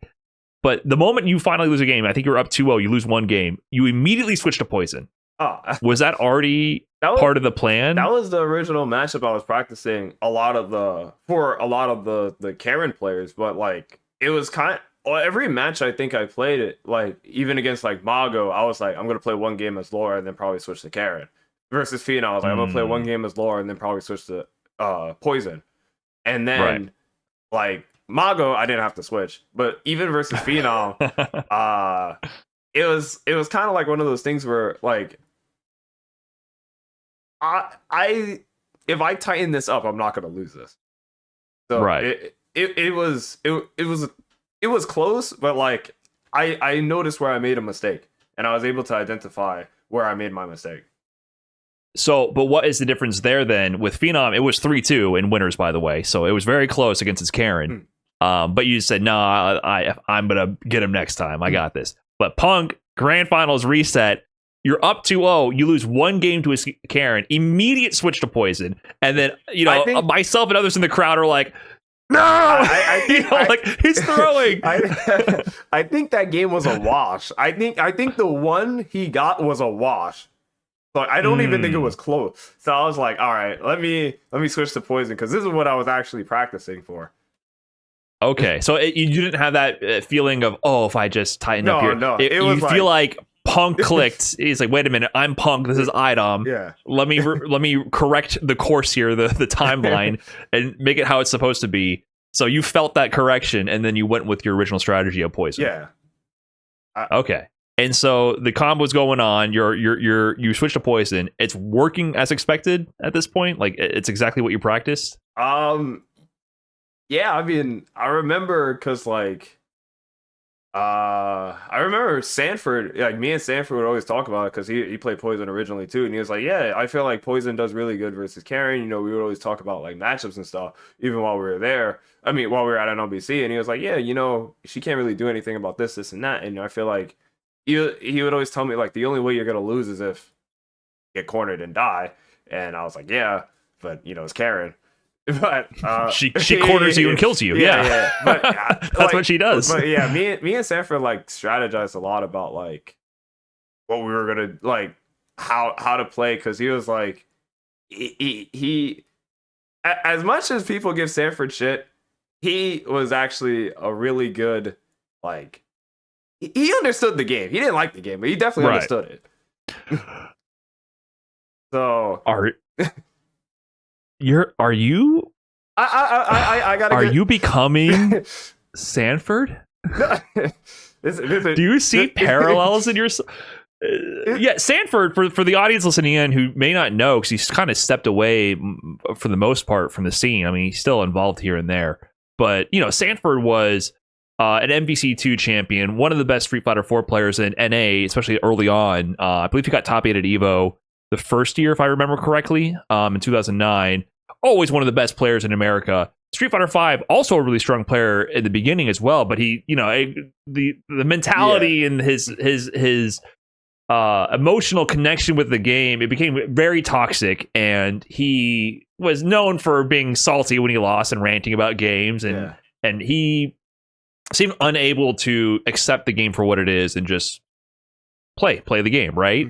But he was always very good, and he's always been a champion fighting game player, right? Like no one can deny that. And it felt like if his mindset was correct that day, he could beat anybody on the planet. Like he still had the talent to beat anyone.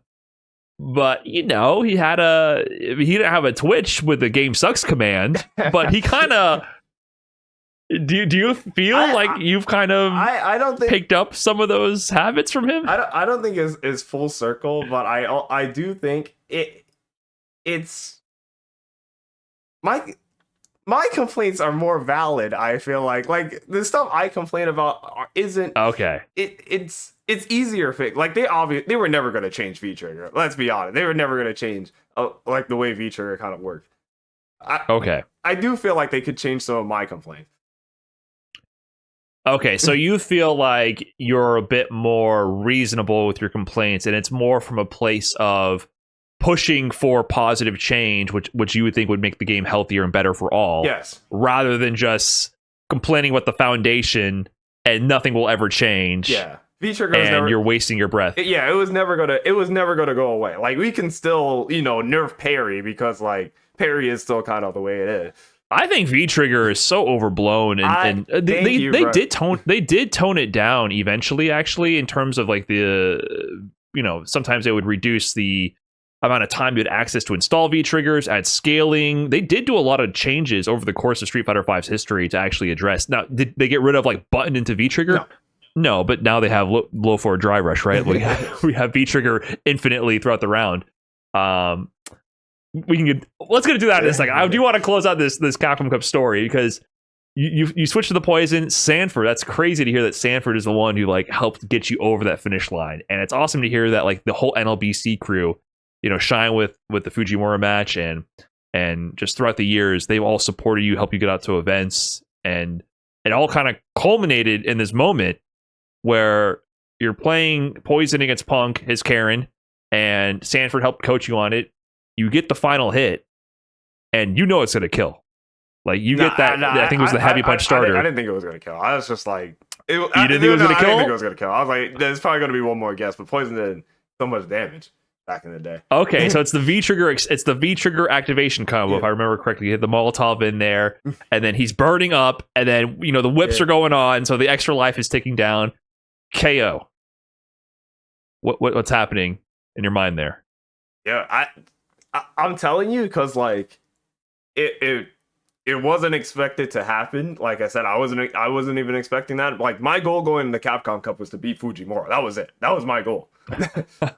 And then I win, and then like I'm popping off, I'm jumping around all excited, and then like I didn't really know how, like what to do. Like I was just so happy, and like it felt like a weight off my shoulder, because like everyone's going for like a Capcom Cup win, an Evo win. This is what people want, and then like to know that like I will now forever have one, and like be able to be like, I have this over you. Oh, you won this. Oh, I don't care. Or you won that. I don't care. Just to have like the Capcom Cup win is just like it still feels like surreal to even talk about. Oh, dude, that's why I brought up that YouTube comment in the beginning. I'm waiting for you. I have no idea who you are, but man, you sure love to complain. I'm waiting for you to respond to one of these YouTube trolls and just be like, Capcom Cup 2019, bitch. Just like, I'm waiting for it. But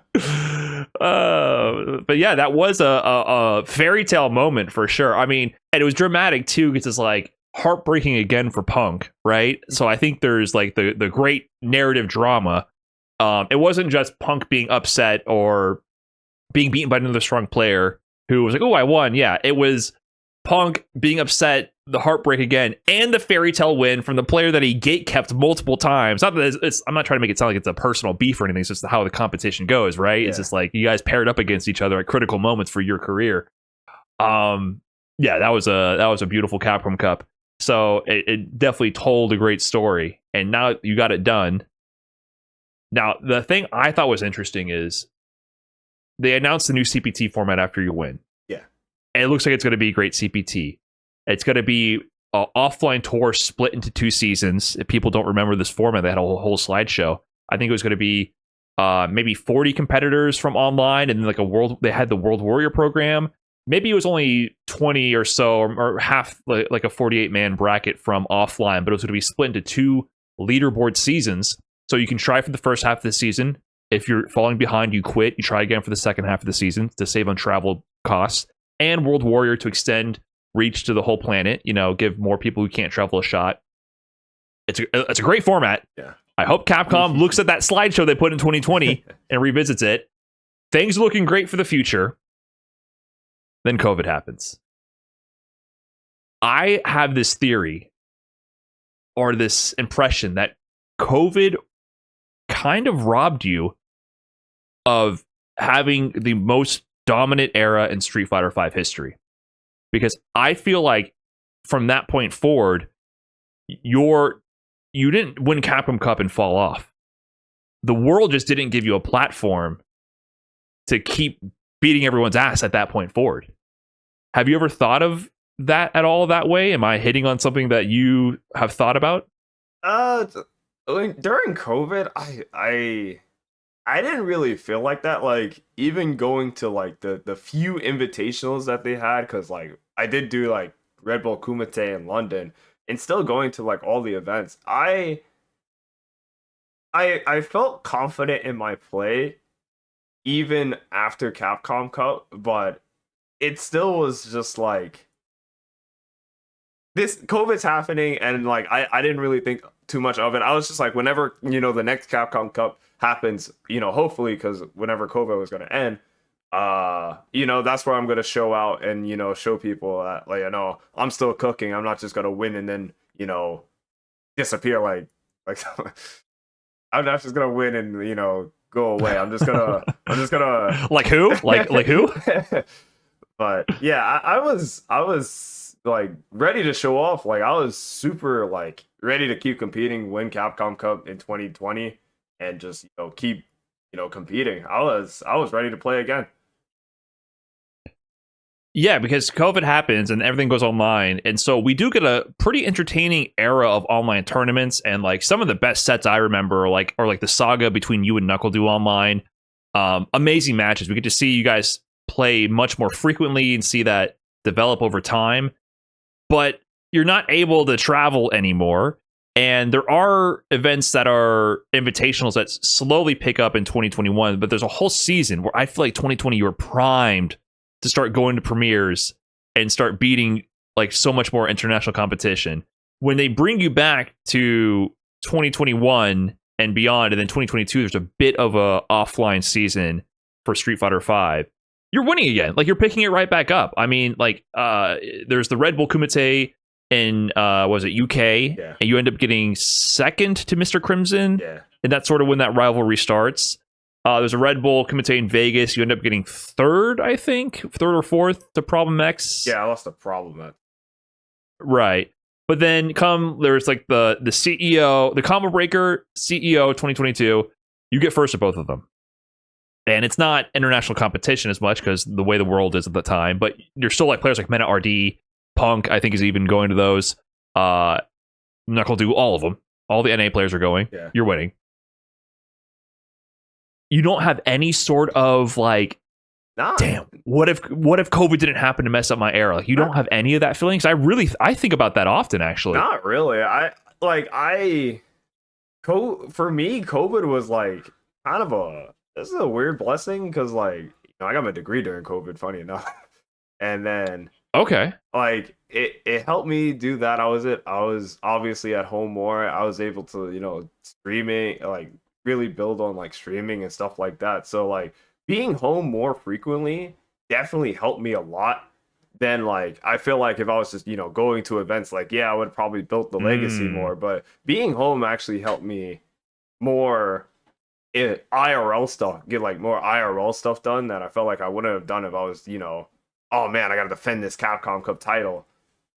Okay, interesting. I mean, that's great that you got, your education degree finished because you had started school and I think you put it on hold for a little while doing CPT stuff. I took the semester off of the last end of 2019 to get in the Capcom Cup. Wow, that's big. Yeah. And then was that like a scary decision to make, or was it just like I got to do this? Like there was no second guessing. I was like, I'm just gonna take this time off, and then like after, it's funny because after I won, I was like, man, now what? Like, am I just gonna go back to class? And then like I was like they don't know that I'm the Capcom Cup 2019 champion sitting right next to them. And then like during that time, I was just like, oh man, COVID. I was like, wait, I can just do this online, and then I just did it online. I was like, oh. Okay, this kind of helps. Yeah, I mean, it sounds weird to say because COVID is a real tragedy, right? Like I do want to be mindful of that. People, I've known people who unfortunately lost their lives, and it's impacted millions of people around the world. But it did present a unique opportunity for a lot of people who are able to do things, especially online. You got to get your degree. You also worked on brand building as well as everybody in the FGC, myself included, right? Like. I think you had been streaming a decent amount before then, not as much, but somewhat. And I had been streaming a lot for a long time. But like the whole concept of like doing YouTube and like trying to expand our reach online and everything, that was like, what else are we going to do now? Yeah. Like, we were getting on planes every other weekend for years straight. And it's like you had no time. You had no fucking time to worry about YouTube or whatever. So a lot of the FGC, myself included, like really buckled down in that era to build up the online infrastructure, online content creation, build online communities. A lot of online tournaments started building up at that time. So someone who joined today and saw how like busy the online scene is now would be shocked to know how it was before because it didn't exist. Like that was not a thing prior to 2020. Yeah. So I'm glad you saw it as a blessing and you capitalized on it. But I still feel like, because Punk has his eras, right? Yeah. Punk had, especially 2017 and 2019, especially those two bookmark years, you got robbed of that. I really feel like that was a disappointing time because you were clearly so strong because you get that Combo Breaker 2022, CEO 2022, and then you're about to go for the three-peat, Evo 2022, the first Evo back offline, the final one for Street Fighter V, and you're looking in prime form, right? Now we all know that it didn't start off the way you wanted because of the the Reinhardt incident. Everyone always, it's always so funny, but like Reinhardt did kind of, play good, and like I did drop a lot of combos. Now I'm not gonna say, PS4 Street Fighter 5 or whatever. I'm not gonna use that kind of excuse. But Reinhardt did just kind of play, good, and like I did drop a lot of stuff. So like I was salty I lost, but at the same time, when I do look back at that match, I see a lot of the things I did wrong. Right.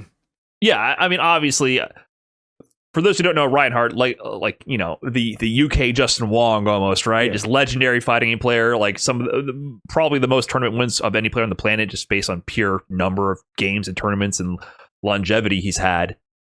He's an amazing player. Yeah, he's pretty good. It's not his main focus usually, especially even at this time, to buckle down for one game to be the best. But if he has the talent and he has the ability to always cause that one big upset, like he's of that caliber of player and has been for decades, literally.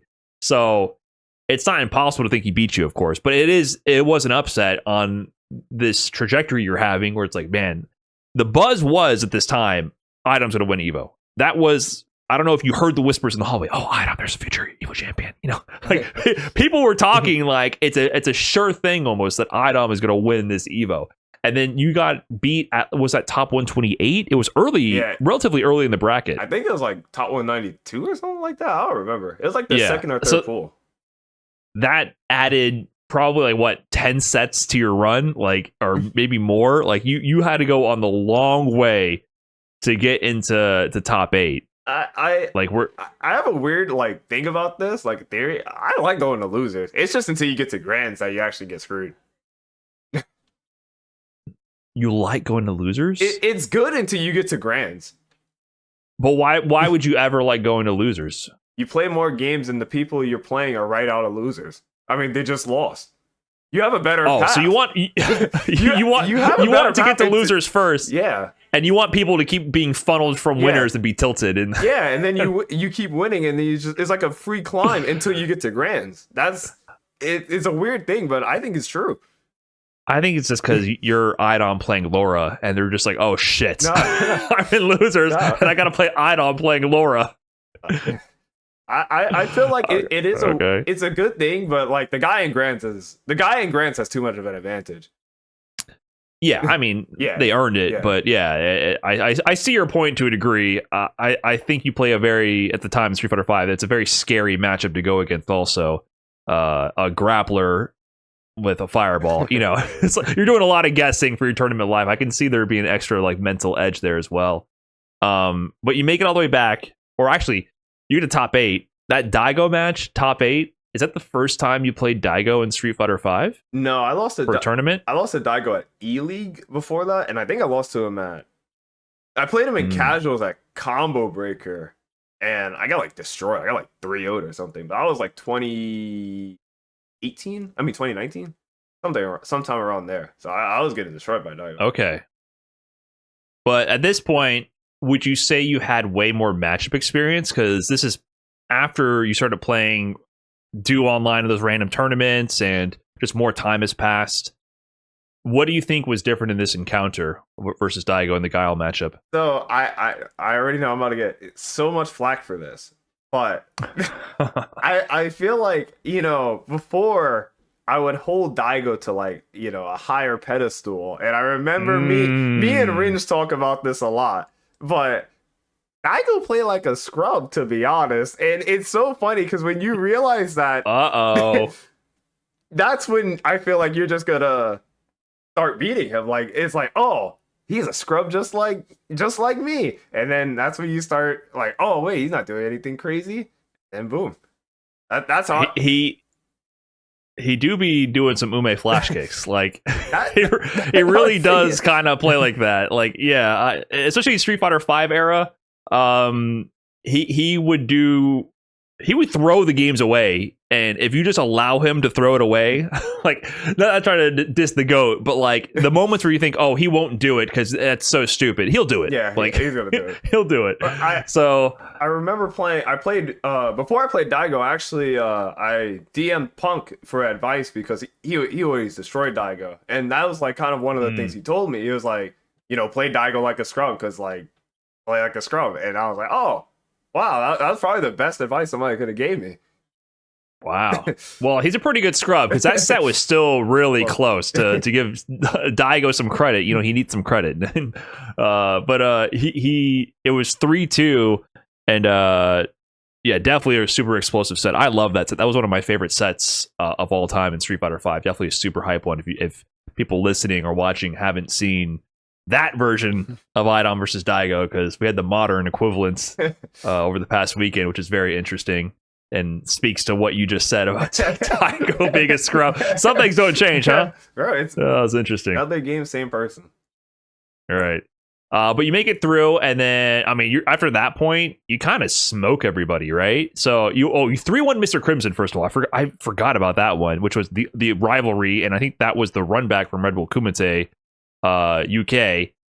3-2 Daigo, 3-0 Tokido, 3-1 Gachikun. I mean, you're just cooking at this point. And then Kawano, Grand Finals. Kawano in this time is like the iDom of Japan, right? Like, he comes up during the online era and starts just beating all of Japan in all of their events over and over. Topanga League, EVA Japan Online, whatever it is, Kawano's winning it pretty much in this era. So this was the showdown. Like, people expected Kawano iDom. Like, if you were paying attention at all, this was the matchup that you expected. Were you surprised to run into him in Grand Finals? Was that kind of also what you were thinking at the time, that he was the guy to beat? Not really. I was kind of expecting Kawano, because like you said, he was kind of just like the guy during the online era, and like I was a bit surprised he beat Tokido, but I wasn't really surprised he beat Gachikun, because I know they played in like winter semis or something. But like after he beat Tokido, I was like, yeah, I know I'm gonna end up playing Kawano, because like after I beat Daigo, like Urian and Rashid were kind of like the two matchups that I was really good at in 5. So that one I wasn't too, like, Tokido and Gachikun I wasn't really too worried about. But yeah, getting to Kawano was kind of like the oh shit factor. Like, oh man, this is it. Right.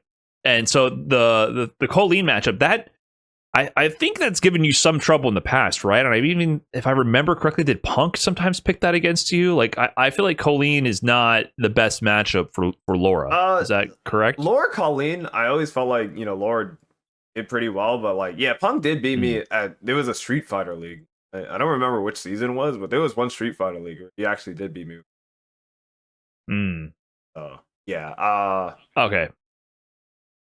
Yeah, I don't remember what Street Fighter League it was.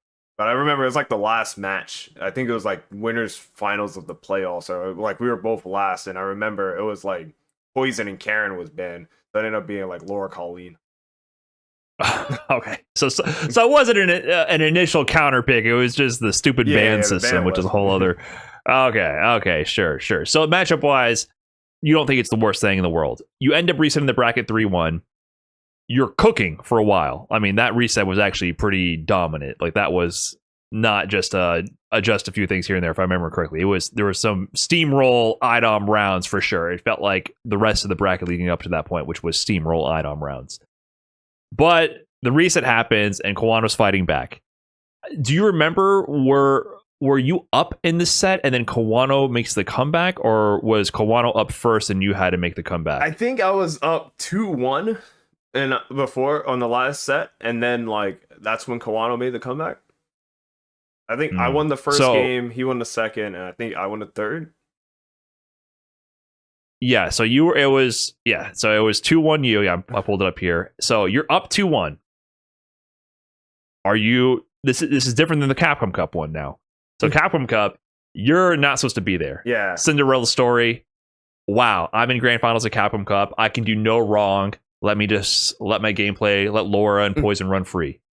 This year, maybe you still had that mentality, but the results show, and the buzz and the discussion around it was iDom's the favorite.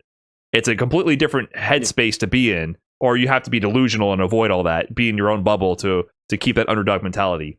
You're in that position. Are you still feeling that way like you did in Capcom Cup? No, it was not the same. It definitely, like you said, it was the whole I'm the favorite now, so now it's kind of like it's a different side of things. Like obviously, you know, I'm not the favorite because I'm a loser, but it was kind of like this is my tournament to win kind of thing. So right. There are some times in that match where I do feel like I kind of psyched myself out, but at the same time, there were some times where, you know, the coin just didn't turn my way as well. So it was a good and a bad thing. I just that match is just like, it's one of those matches I just try to forget, to be honest. I mean, I want you to remember. it was because that last game he brings it back, right? And it goes to the last game, last round, last scrambles. And I don't even know what happened exactly. I mean, there was V-trigger activations, there's choline sliding all over the place. You're trying to get your overhead mix going. He ends up getting the last interaction. How does it feel? It sucks because like it was like kind of like a good Evo for me, like a good run, but it sucks really bad because like that was kind of like one of those things where if like that was my Evo, that could have been like the last Street Fighter 5. I would have been the last Street Fighter 5 Evo champion kind of thing. Right. So that part kind of it does suck. Like I still do think about it. It's not really something I can, you know, get back. But yeah, that's kind of it sucks because like I have to be delusional and be like, oh, but you're, you know, last, you know, Street Fighter 5 Capcom Cup. Well, Capcom. No, well, I hate the new format, but like the last. Okay, we'll get into that. The last, you know, good format Capcom Cup 2019 champion. The last truly pro tour, the last point system where half the bracket was Japanese and full-time professional players. Yeah, and that would have bookended. And I mean, I think that's also, it's interesting because like you got that win over Punk, and then Punk never got his Street Fighter V win. For as dominant as he was, right? Mm-hmm. And you got that win over Punk to take the Capcom Cup. Now you have your chance at Evo. Did you relate at all to, like, did you ever think back to that? Because I think narratively, like, man, like you Punk was so close to the Evo 2017, so close to Capcom Cup 2019. You took it from him, and then now you're feeling the same way. Did you ever, like, I don't know if you guys ever discussed that, or did you ever think about that connection that you guys kind of share in that sense? I remember there was one time, it was me, Big Bird, and Punk. I remember we all took like a group second place Evo Evo picture together, and I was like, right, you know, that's kind of like one of those things like, damn, it sucks to be here, but like we all did the same thing kind of thing. Yeah. And that's funny. Then the Street Fighter V Grand Finals is Big Bird Punk. Yeah. And then so Big Bird's a double loser now. Ouch. That's tough. Yeah, that could have been a real. And that's what I'm talking about when I say like you were robbed of your era. Like obviously you weren't robbed of that Evo 2022 win. Kiwano won fair and square, right? But you had less opportunity in your prime in that game to have those moments. Who you could have won an Evo 2020 or 2021. They didn't happen. You could have won a Capcom Cup. I have the Evo Online 2021 trophy. Why do people keep forgetting about my God. Have the trophy. Get that out of here. I have a trophy. I just have to, you know, scratch out the online and then boom. Oh, that's true. Yeah, maybe you can make it look legit. I mean, you know, the kids these days don't think you've ever won anything, so they won't know none the better. Might as well. But that's funny you say that you won the last real Capcom Cup, which I don't want to subscribe to that. I think all Capcom Cups are real, but there's a difference in the player attendance and how the post-COVID era works, right? Like the way the players are awarded spots based on the World Warrior versus a actual offline leaderboard where the top players travel. But they eventually do have an offline Capcom Cup at the end of the season. and so it takes place in 2023 early on. You attend. You end up getting third place, losing to, was it Mena RD and then Jen? Is that correct? I lost to Takamura and Zen. I got sent to losers early. Oh, Yeah. I forgot. Yeah, You came through losers again. Oh my God, Takamura and Reinhardt. You know, they're both German pretty much at this point. They're not German, but they compete out of at this time, they're competing out of the CPT Germany. You know, it's kind of funny how that works.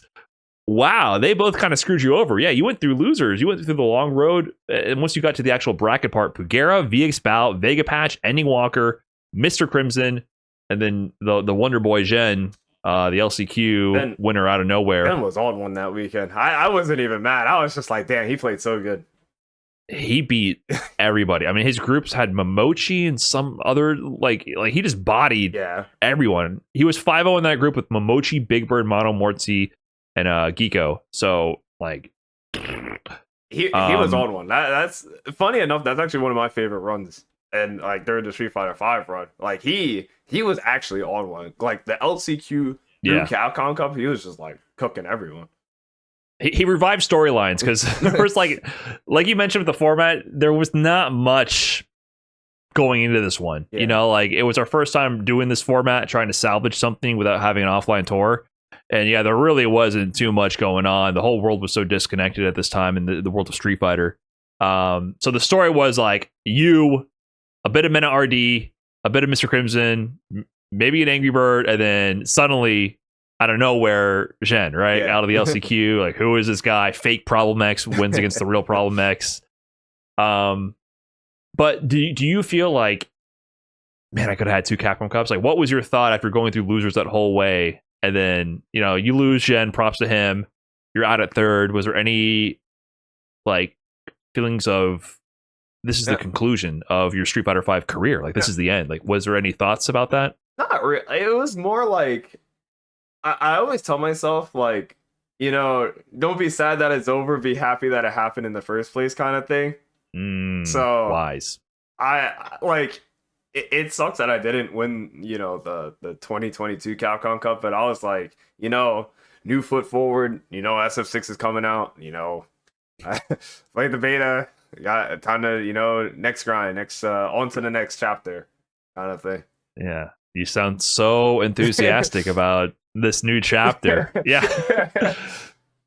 I guess we're finally getting into it because at this time we actually played the beta or the early release build. It wasn't the beta. It was the early build we played, of Street Fighter 6 at this Capcom Cup.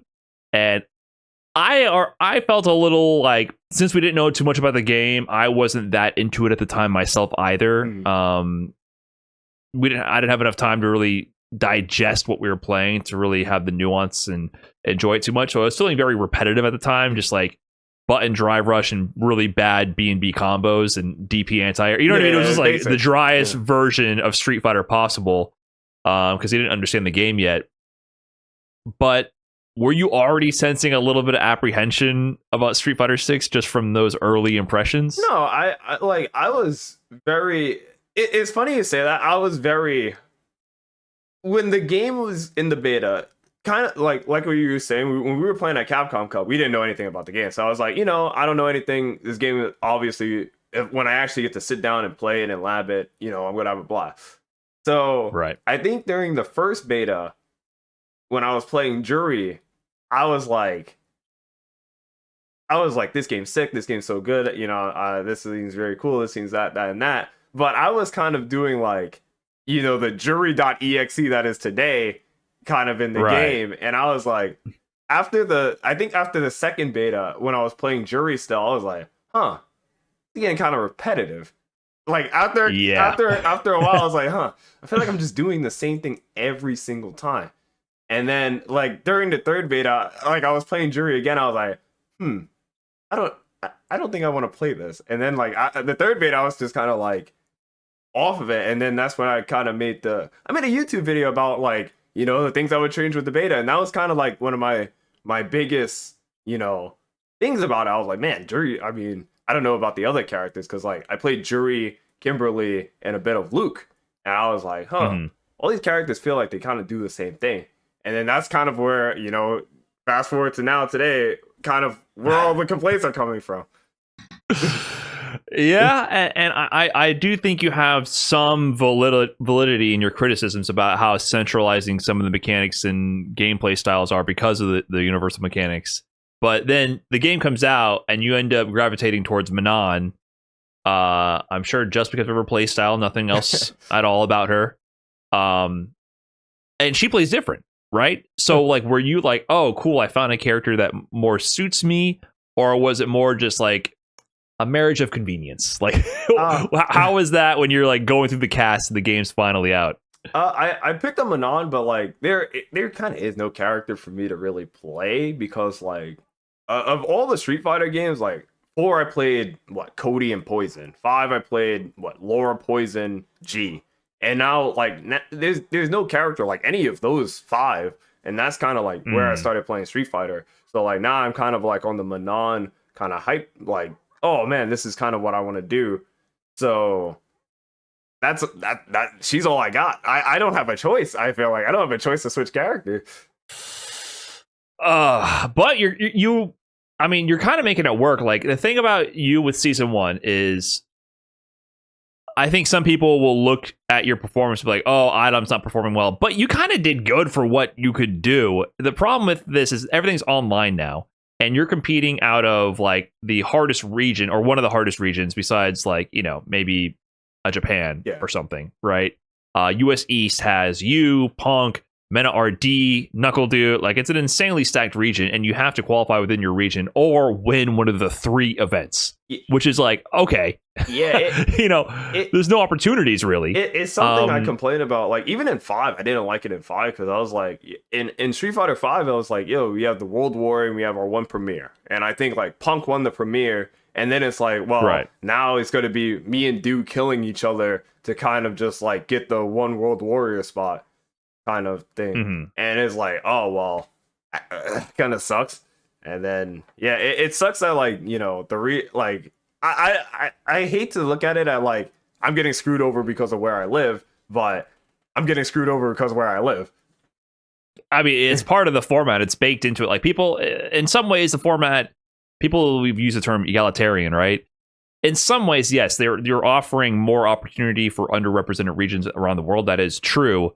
But at the same time, they are limiting opportunities for densely competitive regions, right? Yeah. Like Japan, of course. Historically, Japan is 50% of the bracket due to, for one part, the players being able to have an ecosystem where they're available to have sponsors and funds to travel to all these events, but also because when they travel to the events, they win. Yeah. Right. Like I've seen, like, I've ranted about this a bunch of times and I see comments talking about like, oh, it's Capcom pay to win tour. And I'm like, yeah, but you could pay to go to I went to every tournament and I didn't qualify. I just didn't win. It's like, I think even in like this time, well, more in 5, less, it's kind of hard in 6 because like there's not too many tournaments, but if you go to a tournament, if you go to 3 tournaments or 2 tournaments, if you get top 8 out of Premier, I think you would get sponsored. Like when I was traveling like by myself in like the 2018, 2019 time, I was getting I was getting offers for sponsorships. It was just like, I was still in school and I didn't want to be like, oh man, I'm not going to go to this tournament. I got a midterm right. I got to take or some random shit. But like during that time, if you were going to events and if you got like a top 8 out of Premier, you were going to get sponsored. I don't know about today, but like, yeah, today that wouldn't happen. The ecosystem at the time, that's before the esports bubble popped. Like esports to me it's fake. I'm riding this as long as it can. I don't think any of this is going to last forever. And ironically, I do think the FGC is better situated with how more grassroots it is still to this day. Yeah. I think it's in a much better position to be more sustainable because it's, no one's making money really, right? So it doesn't cost as much to operate. But back then, 2017, that was like peak bubble esports. 2016, 2017, dude, people were throwing around money left and right. Venture capitalists were coming in.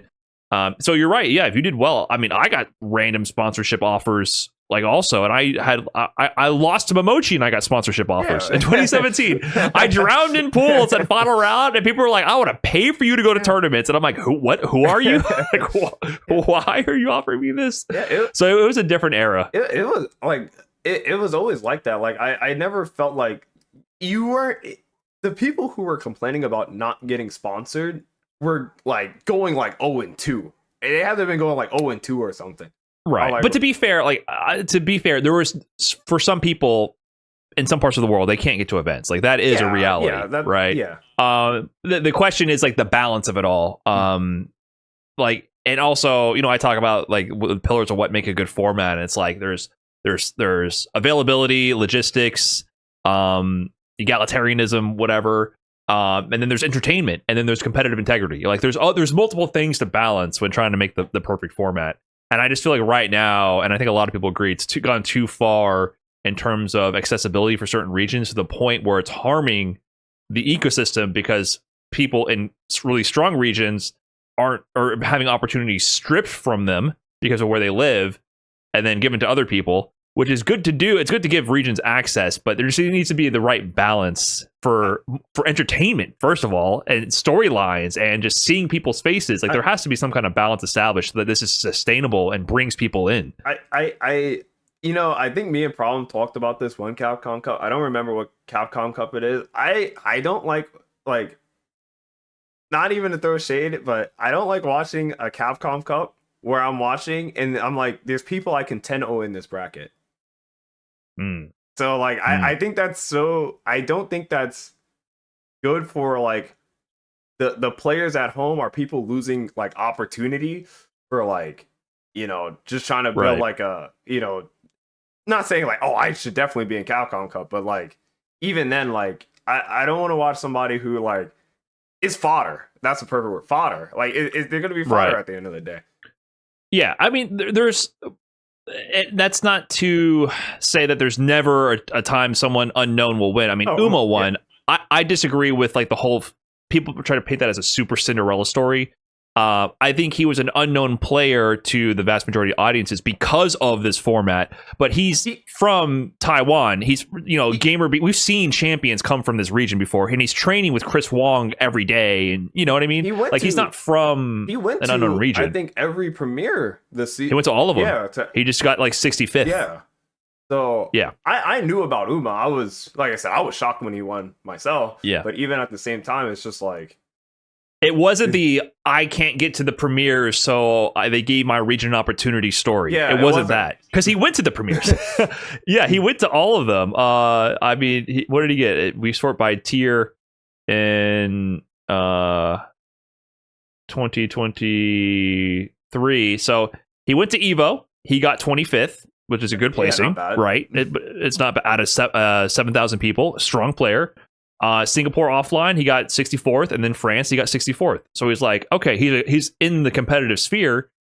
He's not winning, but to spin that narrative as, oh, thank God somebody gave Uma a chance to qualify. It's like, well, based on the offline format, he did everything he could possibly do to qualify offline. Yeah, he just didn't win, right?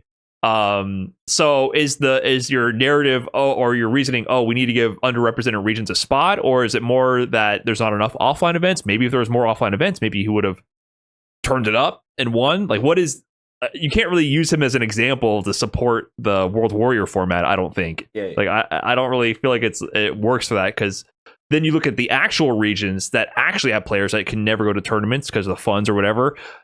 Historically, they get beat badly. There hasn't been a Cinderella story, and to me the Cinderella story is safe. Right? From Canada, he got in through the Canadian World Warrior. He got top 8. That to me is an underrepresented region that actually made waves.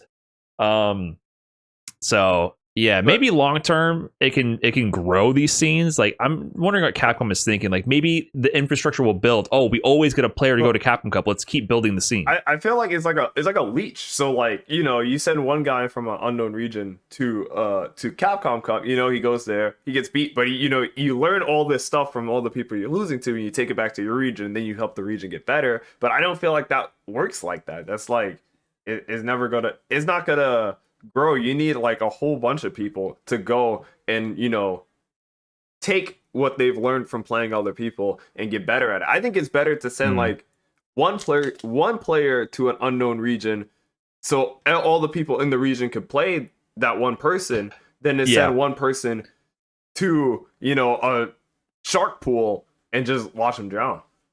Yeah, I think the format. The problem is accessibility.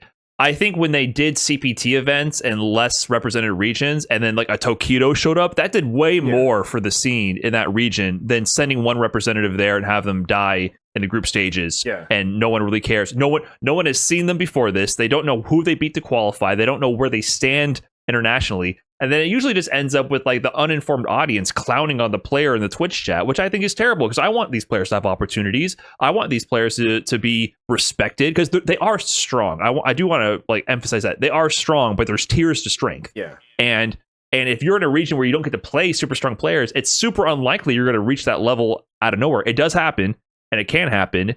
And there might be a time, maybe this World Warrior, who knows, that some guy from some region we never thought of wins the whole thing and is godlike and consistently wins. That can happen. I'm not saying it's impossible, but the narrative, I think, is the number one thing that matters in these things. Like, you have to show off the people's faces and build storylines. And I really feel like putting the tournament in that region, having a few Capcom pay fucking Daigo to go there, you know what I mean? Yeah. That will do so much more for that scene than picking one of them and putting them in Capcom Cup and having them lose. So much more. Yeah, it's so funny you mentioned the faces thing too. I remember last year I was like, I don't know what half the people in Capcom Cup look like, and I was like, that's so bad. I was looking through the player list and I was like, I don't know your face, I don't know your face, and I'm like, bro, that sucks because like during 2019 you're like, oh, I know what everyone looks like. Obviously, I've seen them before. Yeah, you can build familiarity with them over the season. Yeah. And so I do think we need to give accessibility to more parts of the world, but it has to be done at less of a cost to super stacked regions. It also has to be more valuable to the underrepresented regions. I don't think this is that valuable right now. And I think it's hurting the entertainment package for the viewers at home. I think people are becoming less and less interested in the Capcom Pro Tour, quite frankly. Like, I feel the vibe is not right in my gut. I feel like something is not going in the right direction. So and you were impacted by that, like what you're mentioning, because people look at I hear people talk about your results in 2023 and I'm like, you did pretty good. You were just in a hard fucking region and you don't get to go to that many tournaments because there are not that many tournaments. Not many you got 4th place in the World Warrior regional finals, and ahead of you is Punk, Knuckledew, and Mena RD. And I'm like, this sounds to me like Street Fighter 5. Those are the same 4 people in Street Fighter 5 that were trading wins, like it. So what do you think about that? It sucks because like even now, because like going to these events, like I don't feel like I have bad tournament results, but it's like we're in such a if you don't win, who cares kind of like a format, and I'm like, that's so bad, and it's so unfun because like top 8s don't matter, no tournament matters. I don't want to hear you talk about anyone unless they win, which kind of sucks because like you got to build up like a storyline or like somebody, hey, I got top 8, I did pretty good, versus like, oh, you didn't win, sucks to suck. Yeah, winner take all mentality I think is really bad for the scene because you have to give some consolation prize or some incentive for people to dedicate so much time, effort, money, their own funds. You have to give some kind of carrot to people to go. And we've already seen the issue with that. Or that was another part of my rant is people don't travel anymore. Like there's no internationals traveling because it doesn't make sense economically. I mean, first of all, for Japanese players, like their economic situation is very bad right now. The yen is very weak. It costs way more money to travel the world. But also like if you don't win, you're last. Oh, yeah, that's all. Yeah. So. Yeah, so people like to rag on you for criticizing the game while having bad results, which is not true. Like you've actually been doing really well with a low tier, she's not underrepresented character. But then this year, Manon did get some buffs. First of all, do you feel like Manon's buffs were at all worthwhile? I have my own thoughts about that, but I'm wondering what you think. Her back heavy punch buff is really good, and I think the level 2 non-dropping has been costing me way less games, but that's about it. That's what about it too. But the back heavy punch is significant, I think. It's a really good buff. Yeah, having a plus on block normal in this game is like it's like the have and have nots. I don't know. In Street Fighter 5, it was like a 5-frame medium, like or a plus on block crush counter. Like it's one of those things in this game where actually not every character has a plus on block button, and to have that with a grappler for sure is something. Like you have a way to like go for strike pressure that you can extend from and drain drive gauge from, right? So that is something, right? Do you agree? Yeah. Okay. Yeah, but it doesn't solve like your main issues, I would say, of low forward drive rush being like the best thing of the game. Every character played the same. That's kind of my main thought. It's kind of just the way the game is kind of turned into. I feel like either the good characters like the Camis and the Rashids are going to be strong because like they kind of do the thing really well. And then if you have a character that don't do the thing really well, like they win differently, like Geef, people went off with his head. It's as simple as that. Yeah, but that's Geef. It's Geef. But even then, you don't want off of this head? I mean, I think Geef's dumb, but I also think it's good that Geef is doing something different. I do think it's good for the game a little bit, yeah. Like just to have something different than the low forward drive rush meta. And it's funny because the way I think back at it too, it's like when Street Fighter V was wrapping up, or going to Street Fighter VI. One of my thoughts, I talked about this publicly too, was like, you know, I like Street Fighter V a lot, but I'm not going to miss the low forward hit confirm meta. You know, I don't really like staring at Karen and Ken looking me in the grill, and I'm glued to down back, and they're twerking on me, dancing back and forth, waiting for me to move or take a throw, and then they hit low forward confirm and I die. But then comes Street Fighter VI, and I realize, oh, that's the same game, but there's no hit confirm. You just do it. Like, and now every character is doing that, or like 80% of the characters are doing that. I've made the joke already. I've said this game kind of turned everyone into punk, and it's kind of annoying. Like that's kind of one thing I like. Yeah, I don't like about it. Like before, it was like there were people you knew would miss it a lot, so you could take advantage of that. But now, like no one's gonna miss it. It's impossible. Well, you don't have to miss it. You commit to it, and then they get a really strong interaction. They just do crouching immediate drive rush, and they might win. But I also think it's bad for me to say stuff like that, because like I read a lot of my YouTube comments, and it is like I oversimplify the game. People say like, you know, it's hard to do drive rush, and I'm like, oh, you know, my bad, but like, wait, you're saying your YouTube commenters are saying that it's hard to do? Somebody said it's hard to do low forward. Hard to use effectively or hard to execute? Hard to execute. Like he said, he couldn't really commit to it. But like I said, that's us playing fighting games for so long. Well, yeah, but they also have to be understanding that when we're having this conversation, we've been playing fighting games for 10 years, so we're not gonna like, oh, by the way, to do a low forward drive rush item, I don't know if you've thought about this you got to press the button, and then, you know, we depending on who you're talking to, I guess that goes into like know your audience, right? Like, and know when to speak in those kind of oversimplifying terms. Yeah, it's hard to talk to everybody at once. Yeah. That's the problem with the internet. You're talking to everybody at the same time. So I guess as somebody who's brand new to the game, it does sound pretty insulting to say that thing you're struggling with, that's fucking brain dead easy, you bum, get good. You know, like, it does sound kind of mean. But it's the way, like, I want the meta to change, but like I don't think it would unless they really change a lot. Like I like Geef being good. He's hella toxic. I like the reason Geef is good is bad, but at the same time, it's cool to see, you know, something different. Right. Yeah, I do think it's good to see something different, like a different approach. He's chunking your drive meter away. Yeah. Like he's still benefiting from the system mechanics of drive meter being so integral, right? Yeah. Just doing it from the opposite end. Almost like how a JP was doing, but doing it up close instead of far away. That's why JP got gutted. I knew it was going to happen. That's why I didn't pick up JP. Yeah. I was like, this character's going to get nerfed because all the casuals are complaining about him. Well, I mean, come on. To be fair, OD Amnesia needed to be toned down, but for sure. It did, but it was going to be more than that. Yeah. I mean, they brought him back already. Just nerfing an anti-air on his owner is like that is them putting the gun to the head and like pretty much pulling the trigger. Like they're saying you are going to be bad now. Yeah. Like, so that was like, to me, the writing on the wall too. I was like, okay, I don't know if you've kept up with Grand Blue, but in Grand Blue there's a character called Fairy. She was one of the worst characters in the game, but she's a scrub buster, and she got nerfed. She got nerfed so bad, and it was funny because I was like, this is why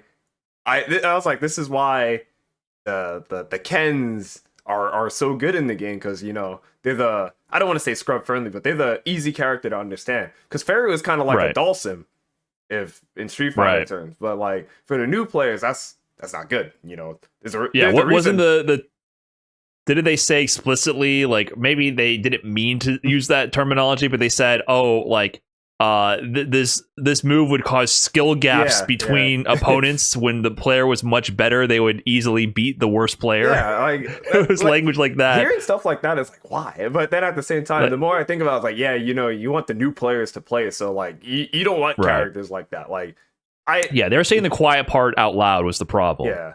Like you're not supposed to say it, but yeah, they want to prevent. You do have the balance for all levels to a degree. So I don't envy developers, right? Yeah, It's very hard to make a game that is satisfying for all levels of play, and you have to know like when to give up.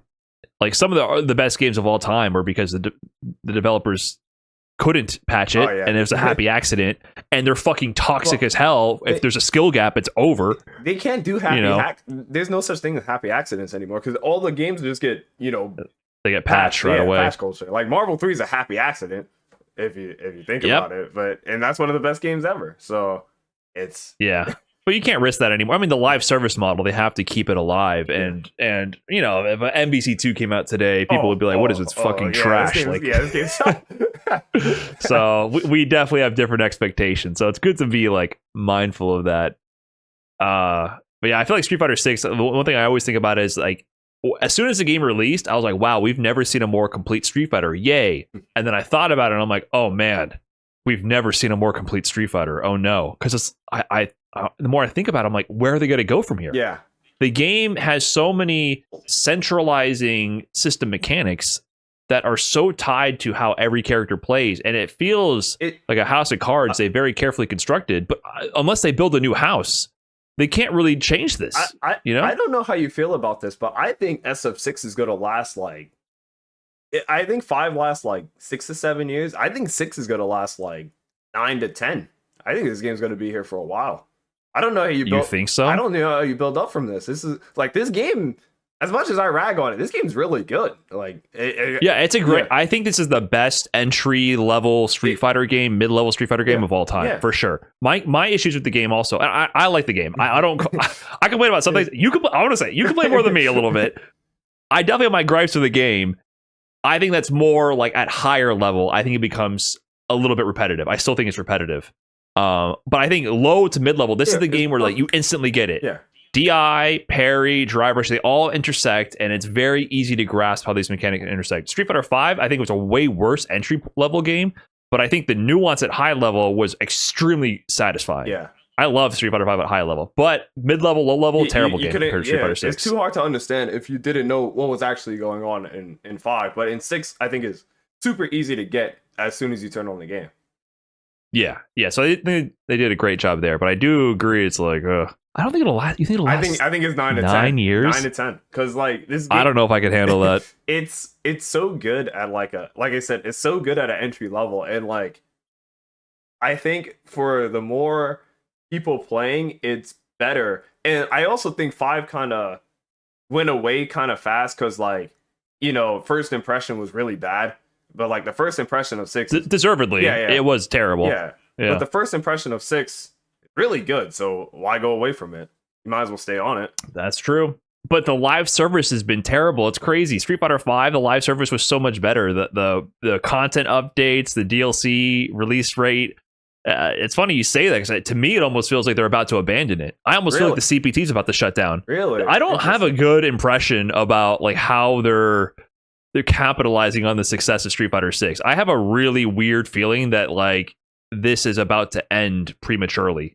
Because why is the DLC rate so slow? Why is there no costume updates? Why is the CPT so underfunded? Like they don't seem to care about any of this. I think for DLC, I think you got to put them in story mode. I do think that's honestly it. It's the story mode being the way it is that kind of hurts. Costumes are the same problem. Yeah, it's more content. Yeah. It's more content. Yeah, you got to do the same thing for the costume. I don't think CPT's doing that bad. I definitely think they're going to cut down on the million soon enough. But I don't think it's going to go anywhere. Maybe like you know, when it starts do cutting down, they might go back to, you know, 250 or something along those lines. But I don't think it's going to go anywhere because I do feel like the CPT is free publicity.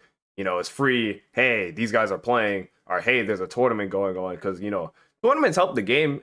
People watch Evo, and like Evo is never going to get rid of Street Fighter. You know, viewership is down for all these events. I was looking into, that's the thing with the tour, which I think the funds first, the split is barbaric. We're giving $1 million to first place, then 100,000, then the drop off. They could cut this to 500,000 and pay more people more money. Just the first place takes a hit. Yeah, you know, like the prize money makes no sense.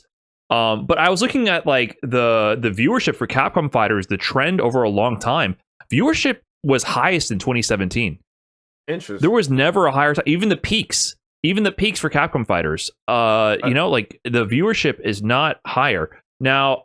There could be some distributed with the Evo channels and things like that. You know, like there's more data to look at. This is just a cursory glance, but I was looking at the Twitch results and I was like, people were talking about, oh, tournaments are doing good, whatever. The ones we have, at least we have them. People tune in. Viewership is trending down. Maybe it's the restreams. Maybe, you know, you got all the restreams and all that other stuff. But I also do, funny enough. That's true. That could be a factor. I always make this joke. Daigo not being at Capcom Cup, I also think it's a huge hit because, you know, people love Daigo. But like, yeah, viewership for Capcom Cup is definitely down. Like, I don't even think that's a point you have to even look at. It's more like the Evo periods and like the Premier periods in between. The format for Capcom Cup is less exciting. Yeah. Like, no one cares about Capcom Cup. Yeah. I think they're losing the prestige and the reverence for Capcom Cup. Yeah. That's what I'm talking about. I just think the whole thing is starting to feel like I don't know. I'm trying to make people care. I want to care. I do the tournament recaps and stuff like that. So I do not want to be so negative, but I'm concerned about the future of it all. I really am. But okay, I want to talk about this one though, because your future, your past. Okay. So yeah, this format, because there's so little opportunities, like you mentioned, it's like do or die. And then you started doing pretty good this year. CEO 2024, you got fourth, almost made it to Esports World Cup. Premier at Milwaukee Cream City, you got fifth, and then ECT shows up.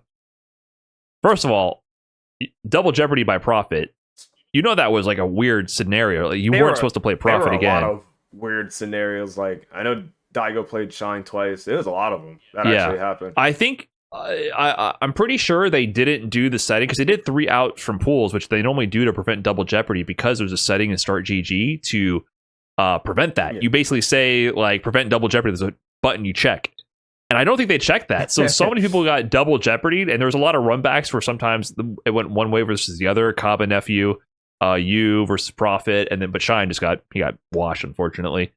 So that was weird that they did that. But you make it in through losers to top 8. And then, well, before that, you start playing JB, and then you go on a tear to wash all the Rashids. Were you expecting to beat all the Rashids like that? Like, is that rare? I can't imagine Manon is like a threat to Rashid. Not really. I mean, with 6, it's just I guessed right. I mean, that's all I could honestly say. I took the throws when they tried to throw, and I didn't get shimmied, so I just guessed right. Okay. I mean, with Dual Kevin, though, you had a strategy. Like, I could see the jump heavy kick coming more and more into play because Dual Kevin kept going for the anti-air against you and not using OD. You tried it against Big Bird, the jump heavy kick, and I think he did OD like once or twice to ensure. Like, he was aware, like, oh, I got to spend the bar on this to make sure it anti-airs. But, you know, Dual Kevin, like, from the moment you landed the first heavy kick, I don't know if you rewatched the match, Kev is like, you know, he's like looking up to the ceiling. Yeah. He's like he normally doesn't have a reaction to those things. He's very like locked in usually, but his anti-air getting stuff got him tilted, and you just kept doing it. Was that like something you noticed that he was getting pissed off about? I mean, I see it like the side of my eye, like, but like I could see it, but even at the same time, like, I'm going to jump, but I'm jumping kind of good. Like, it's as simple as that. I'm going to jump. It didn't matter. It was just like, if I get anti-air too much, I'm going to obviously stop jumping, but it was working. So I was like, I don't have to go away from it. No, it was working. I felt like he was stuck because Dual Kevin's anti-airs are so good. Yeah.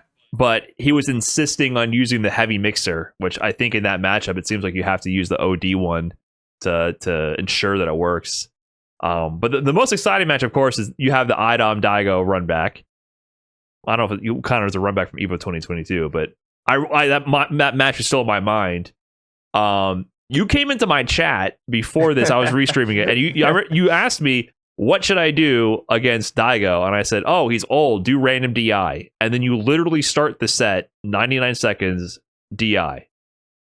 Yeah, am I the best coach, or like what's going on there? I remember it. I was just like, I was gonna DI Daigo anyway. I have like this strat. Like if you're over like 35, you're kind of cooked. Like you're not gonna react to DI. So that's kind of just my strategy. I gotta make sure the person's awake. So that's Daigo be looking sleepy sometimes. Yeah. I don't blame you for double checking if he's awake or not. So I was already ready, and then like you kind of just like doubled down on it. I was like, oh, I'm just gonna DI anyway, and then I was just like, he's not reacting to anything. I think the one time he actually did counter DI is when I stopped.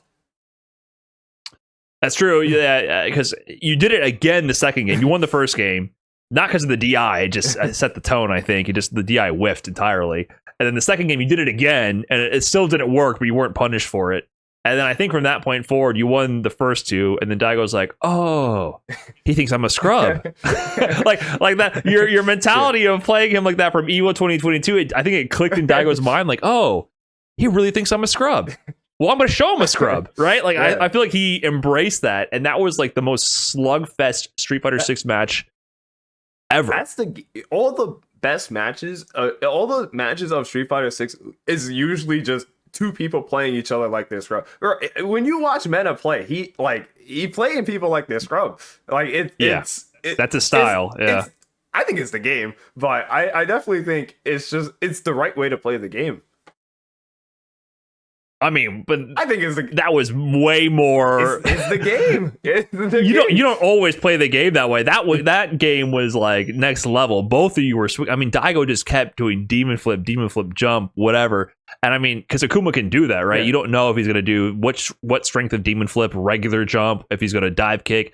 He did every air option over and over on you, spamming it. He did like regular dive kick from top of the screen down MK into ODDP when you blocked it.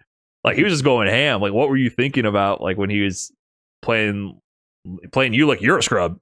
It was funny because I was just like, this is how I expected Daigo to play because I think he's a scrub. So there it is, classic. I knew he was a scrub. Okay. I was just like, yeah, okay. I gotta play. He's gonna play me like this. I knew he was gonna play like this anyway. So I was like, this is kind of what I was expecting.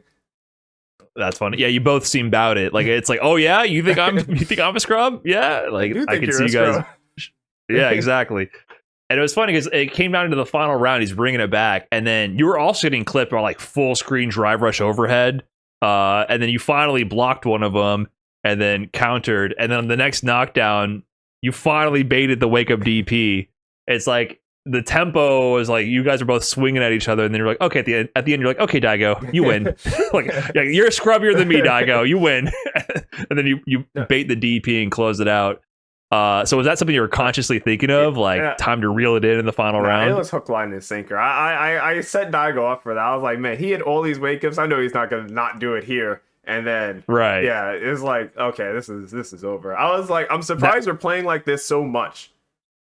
Right. Like when are you going to dial it back was the question. But Daigo, that's also what Daigo is known for. Like when we were saying like plays like a scrub, like obviously we're being a little facetious, but it's about like being stubborn, right? Daigo is known at high level for in rock, paper, scissors, he'll do rock 7 times in a row. You know what I mean? Like that's his that's a bit of his play style of sort of being unconditionable.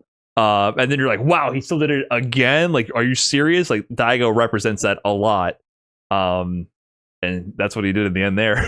Still, last game, last round, still waking up DP against like level 4 or 5 Manon. He's actually just doesn't care. He's that's the best. If anyone ever plays Daigo, just remember he's a scrub. He's a scrub, 1,000%. I tell all my friends that if you're about to play Daigo, you get this podcast canceled before it even begins. Just remember, facetiously, he's a scrub. Okay. Yeah. But yeah, if something's working, keep doing it. That's you gotta categorize players quickly based on that. Daigo is definitely a player. If something's working, or if he's finding something that's working, he's gonna keep doing it, and vice versa. So it's definitely good to keep in mind. But yeah, you run through the bracket. Just you played Boost. Now Boost, I was interested in this tournament because I think Boost is so good. I'm really impressed with Boost's play style in this game. He plays a low forward drive rush character with Ken, but he brings like a different flair and a really technical, intricate flair to the game that I don't see often. So it reminds me of like Street Fighter V, like having answers for situations I didn't even know were going to come up. How do you normally do against him? It's usually back and forth, but it's kind of like in this game, it's kind of hard because like in this game, like, you know, there's obviously the rounds, you know, you get hit, you get in throw loop, you just guess wrong, and then you kind of just die. But like at the same time, like Boost tries to play like away from that, but it is kind of just like I gotta be very wary of like it's gonna happen. It's Ken. Like it's gonna happen. The low forward drive rush is gonna happen. The throw loop is gonna happen. You just gotta be ready for it. You gotta get out of it. It's gonna happen. Okay. I was wondering. Yeah, I wasn't sure what your record was with him because you know, he's been on a tear in US East. It's pretty back and forth usually when we play. Okay, because he won the second in the third, and won the fourth. Did you play him in those events, or did you like avoid him in those runs? In the fourth one, we played it, but that was winter semis. Okay. Or was it? So he won that? Yeah, he won that one. Okay, yeah, because he won that one in winners, I believe. Yeah, the World Warrior East is like converging so much right now. I mean, it's mostly between Boost and Knuckle Dude. Knuckle Dude the favorite to qualify on points, but you're for sure in the regional finals at minimum. I don't. Do you have a chance to qualify through the points at all? Like in a miracle? I need Dude to drown in pools or something like that, but I don't think that's gonna happen. Oh, because you're in third. Yeah. Okay, so you have 100. Boost has 140. Yeah, if both Boost and Dude. No. If Boost and Do drown and you get first, you get 160. But I would Do only won one, so I would actually have the advantage because since Punk won the first, well, me and Punk were grand finals in the first one. I have the first place in that one. They said. Punk's already. That's what they're gonna do. Yeah. Oh wow! So if there's a miracle, then you could win. You could just auto qualify. Yeah. Anyways, I know that's most likely not gonna happen. Yeah, so you're going to be slugging it out in the regional finals. Interesting. And that's because, you know, you get to grand finals this time. You take out all the Rashids, go on a crazy losers run, drop into losers and pools. So people are getting hyped. There's a Manon Zangief and a CPT grand finals.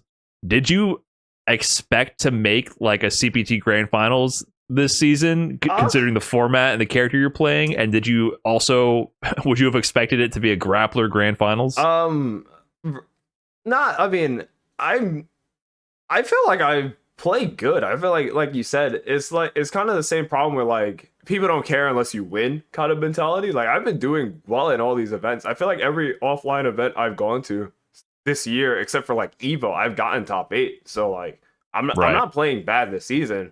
So like getting to grand finals, I wasn't that surprised. I think beating Kevin was more surprising for me, but that was pretty much it. After I beat Kevin, like obviously I'm in grands, but like once I beat Kevin, that was kind of like the hurdle, and then I was in grand. Well, so you beat Big Bird 3-0 though before that. That to you was less surprising than Dual Kevin? So me and Big Bird played before, and like because he flew to Connecticut, we played on like Thursday or something like that, and like we played like I think like 4 first to 5s, and like I won the first one like 5-1, 5-2, then I get 5-0, and then I got 5-0 again. But it's funny because like during those sets, it's the same problem. I don't know if you ever seen the Tokido Quote where like, you know, you get 5-0 in one set and then you win 5-0 the next set. And I was just like, yeah, that's the game. What are you gonna do? And then it's like so that time it just went in my favor. The last 2 sets were 10-0 for Big Bird. It didn't hurt your confidence at all. I got throw looped, and then it's like I guess wrong. I got perfect parried or something. And like I feel like if you let that get to you, you can't let it get to you in 6. Right. Okay. Yeah, I mean that is a big nature of the game. So you're really embracing sort of the gambling aspect I think of this game. After Tokido had that quote, I was like, Nah, Tokido thinks this game kind of silly too. So like after that, I think that's where my mentality kind of was like, wait, it's not just me. And then I think that's where I Okay. started playing better.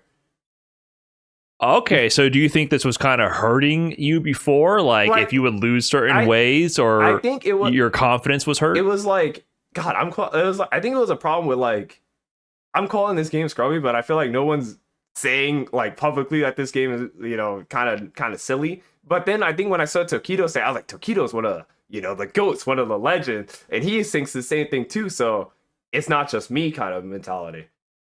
Do you think prior to that though, that was you Yeah, felt a yeah. little Like I like? I was the only one saying this. But what I'm wondering, so like you're coming from 5 to 6. You still have great results, like I mentioned, but like they're not comparable because you were just winning everything. Was your confidence kind of hurt at the time, and like you're trying to grapple with that, with like your gripes with the game design? No one else is speaking out about the game design, and you're like, were you having any thoughts like maybe I'm the Yeah, problem? Like, well, yeah. like were you having those kind of thoughts Yeah, at all? yeah. Those were definitely happening because, like I said, it was like, am I the problem? Was I just playing? But then, like I said, it's also why is what critique about the CPT is why I don't like going to like the CPT Singapore or like Japan one because there's only one game. But like even having confidence in like when I play like Strive or Marvel, I feel like getting good results in that game is like, hey, you're not bad at fighting games. It might just be a six thing kind of thing. So I try to keep that in the back of my mind, which is why I like entering other games at events to kind of keep my confidence in something. Like if I went to a tournament and say I went to like the Japan premiere and I was just went like 1 and 2 and I just flunked out a pool, my confidence would be low. But even when I go to events like the first Evo for 6, I think I got like 193rd or something really bad. But I got ninth in Strive, so like my confidence is still there because I was like, yo, I'm one game from top 8 in Strive. So Right. I think being level-headed about that, or just being able to fall back on something, gives me a lot of confidence. Interesting. So yeah, I mean, I had to imagine like the game transition is always rough, right? Like I felt that from 4 to 5, like as random as that is, because I was a nobody in 4. But like even just like I was grinding 4 online so much and playing with some strong players here and there offline. I wasn't going to tournaments or nothing because I didn't have the means to. But when 5 came out, I was like, dude, I feel like I'm losing to scrubs. Yeah. Like, I was listening to people who are clearly like not thinking that much, but I didn't know the engine yet. I didn't know the input delay. I didn't know the Oki situation. I had to tighten up my gameplay, so it was my fault in the end. But that feeling of like, oh no, like I almost quit Street Fighter V when it released, which is crazy to say, considering that that was my most successful competitive game for me in the end. But so 5 to 6, I kind of had like that in the back of my mind, like, oh, I'll lose in the beginning, whatever. I'll get better with time. And I still feel that way. Like I'm not, I'm not as good in 6 as I was in 5, but it doesn't bother me that much. It's like whatever, you got to put work in, and maybe I won't ever get that good again. But I got to imagine for someone like you at your level, like you're seeing also relative success for other people really quick. I would have to say, like Punk and Knuckle do. Their characters, their choices are also fitting the meta better. Manon is clearly not the meta. Like that's got to be tough to handle a little bit psychologically, right? Not really. I feel like also coming from my perspective, because like I don't, I kind of try to put myself like in the back of my mind too. In the beginning of 5, I was grinding a lot. Like I was grinding a lot during season 2. Not even exaggerating. During season 2, I would go to my classes, usually come home. I would probably play 5 until I go to bed. Not even exaggerating. In 6, it's not really like that. So I have to have like lower expectations of like, because like how much I'm playing, it does not equate to how much I played 5. So like obviously I'm not grinding as much, so my results are not going to be as good as they were in 5. But I don't grind as much for my sanity because Okay, I was going to ask, Yeah. like why? I mean, you weren't a professional then, right? Yeah. So you're maybe you don't love that label. You're literally a professional player right now. I've seen this is your profession at the moment. I've seen streams of Broski, Shine, Just a Kid. The list goes on of people crashing out on 6. So I cannot. I am trying to keep that. I've had streams where I crashed out on 6. I try to keep We've all had it. my sanity of this game to like I can't play this game that much, so or else I'm gonna go insane. So you're trying to find. It's not that you're not grinding just because lazy, Yeah, right? Do you feel like you're actually doing the optimal balance for I'm trying managing tilt, getting the most reps in you can without the tilt going too overboard, and then managing that and then coming back when you're ready? Like, it's not just you quitting or like not putting in the effort. It's actually the most optimal way for you to practice. Yeah, it's like when I watch, you know, my friends stream and then like I see them, I'm like, damn, you know, you got to take a break, you got to play something. Like I always have like that game that like, you know, I can boot up and, you know, just play, have a good time, you know, no stress, just trying to, you know, click some buttons, you know, play a fun game. But at the same time, when you play six and like, you know, you get perfect parry too much, or like, you know, you get throw looped in the corner, you're just like, damn, what am I supposed to do? Then it's just like, yeah. Like I've had times where like I turned on six, I got throw looped one time, I'm like, yep, okay, that's enough. I gotta play something else. It's not the day. Today's wow. not the day. So you think six is just more stressful and more tilting than like five? I only think that because like in five, I don't want to say there's an answer for everything. But there's like a lot of things where like, you know, hit the lab, practice this, practice that, or be better about this. You can't lab a throw loop. I'm sorry to say, you can't lab a throw loop. Yeah, you can't. I mean, you can lab the risk reward a little bit based on what they have, but like it's not. There's not a way to mitigate the pure guess part of it. Yeah, like there's still risk reward calculation for sure. But it is a really, really, really heavy guess. Like you are in a bad spot, and it's very easy to get into that bad spot. Yeah. Like even like you can't lab getting perfect parried. Like it just happens, and then it's just like Well, you could have considered the mind game of delay button or this or that. I mean, there's a lot of guessing on both sides very quickly in this game. And I think that's what they wanted the design to be. So, like, in an optimal flow of a Street Fighter 6 round, both parties are guessing heavily. Because even what you mentioned, there's no labbing a throw loop. But, like, what if they decide, okay, I'm going to go for the meaty and they get perfect parried, right? Yeah. It's kind of like they built into the game on both sides, you're constantly guessing. I think offense is still favored, of course. But your offense can get perfect parried randomly. Yeah, and then you're in the throw loop, right? Yeah, now I can't lab that. It's the same situation. I couldn't lab me getting perfect parried into now I'm getting throw looped.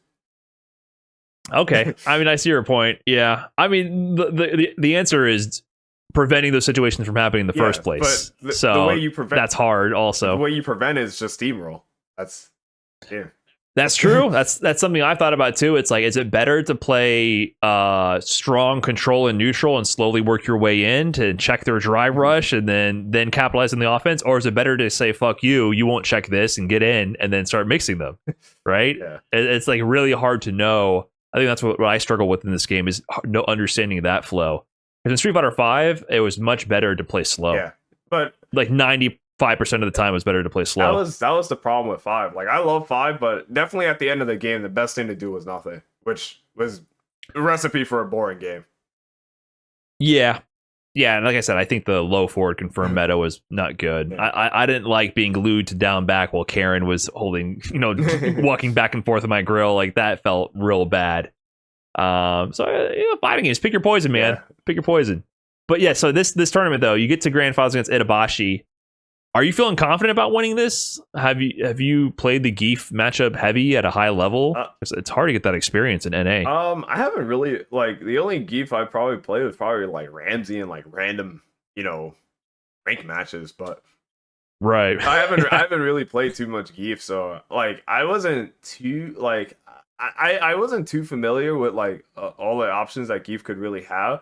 But even like when we were playing, like looking back at the matches, he like his main kind of focus was just like burning my drive meter, and he did a lot of like drive rush, charge heavy punch. But like that kind of stuff is just like me not seeing it, and also that's kind of one of those things where like you kind of just go to the lab, but also it's kind of like, do I check this drive rush and get hit, or do I do I just block and get SPD'd? So Yeah, drive rush is the ultimate mix-up, man. It's so subtle, like when they press the button, what button they press, at what point in the drive rush, from how far away. Like it's so hard to mitigate, and then adding armor on top of that with drive rush, stand heavy punch from Zangief. Yeah. Itabashi played that really well. But were you thinking like, oh man, I might get into Capcom Cup now? Like, what is your thought here? Because the format, we talked about how rough it is and how you're in. Besides like a region like Japan, you're probably in top 3 worst regions to be in, or best regions, depending on how you look at it. Hardest regions to qualify out of. And it's only gotten easier because out of the 4 qualifications that happened, Punk and Mena RD happened to win the premieres to get out of your region. So it only got easy, as hard as it is now, because people actually were that good, they got out of it. So were you thinking like, oh crap, I have a chance now? Like I can actually do it here now? I was thinking... That was kind of what I was thinking. I was like, man, if I could just qualify here, I don't have to play in, World Warriors. I could just relax until like, January or February, whenever Capcom Cup is, and just kind of like practice here and there, but like nothing too serious. But yeah, it kind of sucks. Like that was kind of I feel like my opportunity. I mean, obviously I still got the World Warrior, but that was kind of like one of my best shots to get in, I feel like. Right. So when you lose, is it like shit? Yeah, like, yeah. I might not qualify again. Like, is that a thought that you had? It like I said, it sucks because like even last year I was like, I'm not playing bad. It's just like my region's kind of stacked. But that's kind of why like I'm so against this format. Like, if it were 2019, like I feel like myself, nephew, Dual Kevin. Like, we've had a lot of strong players in this region. I mean, in US in general. So, like, all of us would probably be qualified by now. But, like, the way this format kind of is, it's just like, we're getting screwed over. Yeah. Yeah. I mean, it's too tough to qualify. I mean, imagine being in Japan, though. Yeah, like, could be worse. It's crazy. Have you looked at have you looked at their World Warrior? It's like, Kakadu is first with 60 points, and then after that, like top 8 is like 20 points, and then top 50 is 10 points. Oh my god! You know what I'm saying? Like the point spread is so squashed, and Tokido has like 10 points. He's like 30th. Daigo's down there. That's why Daigo's going to every American tournament. He's like, damn, Japan is too hard. I'm out of here. Let me go to America with all these scrubs and maybe squeak out a win. Itabashi has like no points. Like it's tough out there in Japan. So. Could be worse. Yeah. Definitely could be worse.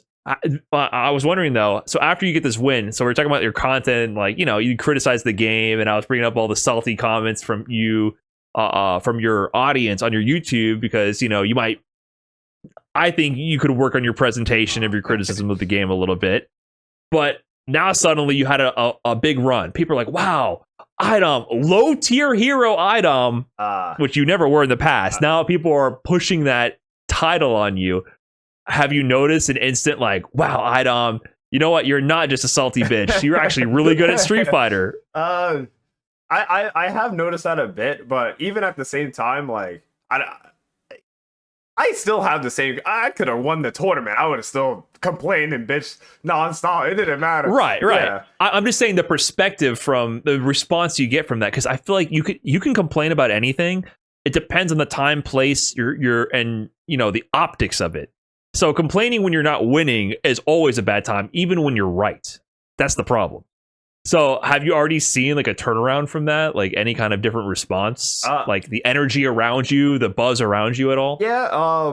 Yeah. In some of the comments, they've been kind of, better about it. But like I said, I try to not let negative comments bother me. Like if I'm very like self-aware of like when I'm being toxic versus like some random dude on the internet just trolling and keyboard warrior or something like that. So it is kind of different, but even at the same time, if I win Capcom, like if I win like a Capcom Cup, or if I win like ECT or something like that, like I'm still gonna complain and bitch. It doesn't matter. Right. Unless they change the game, I'm complaining and bitching no matter what.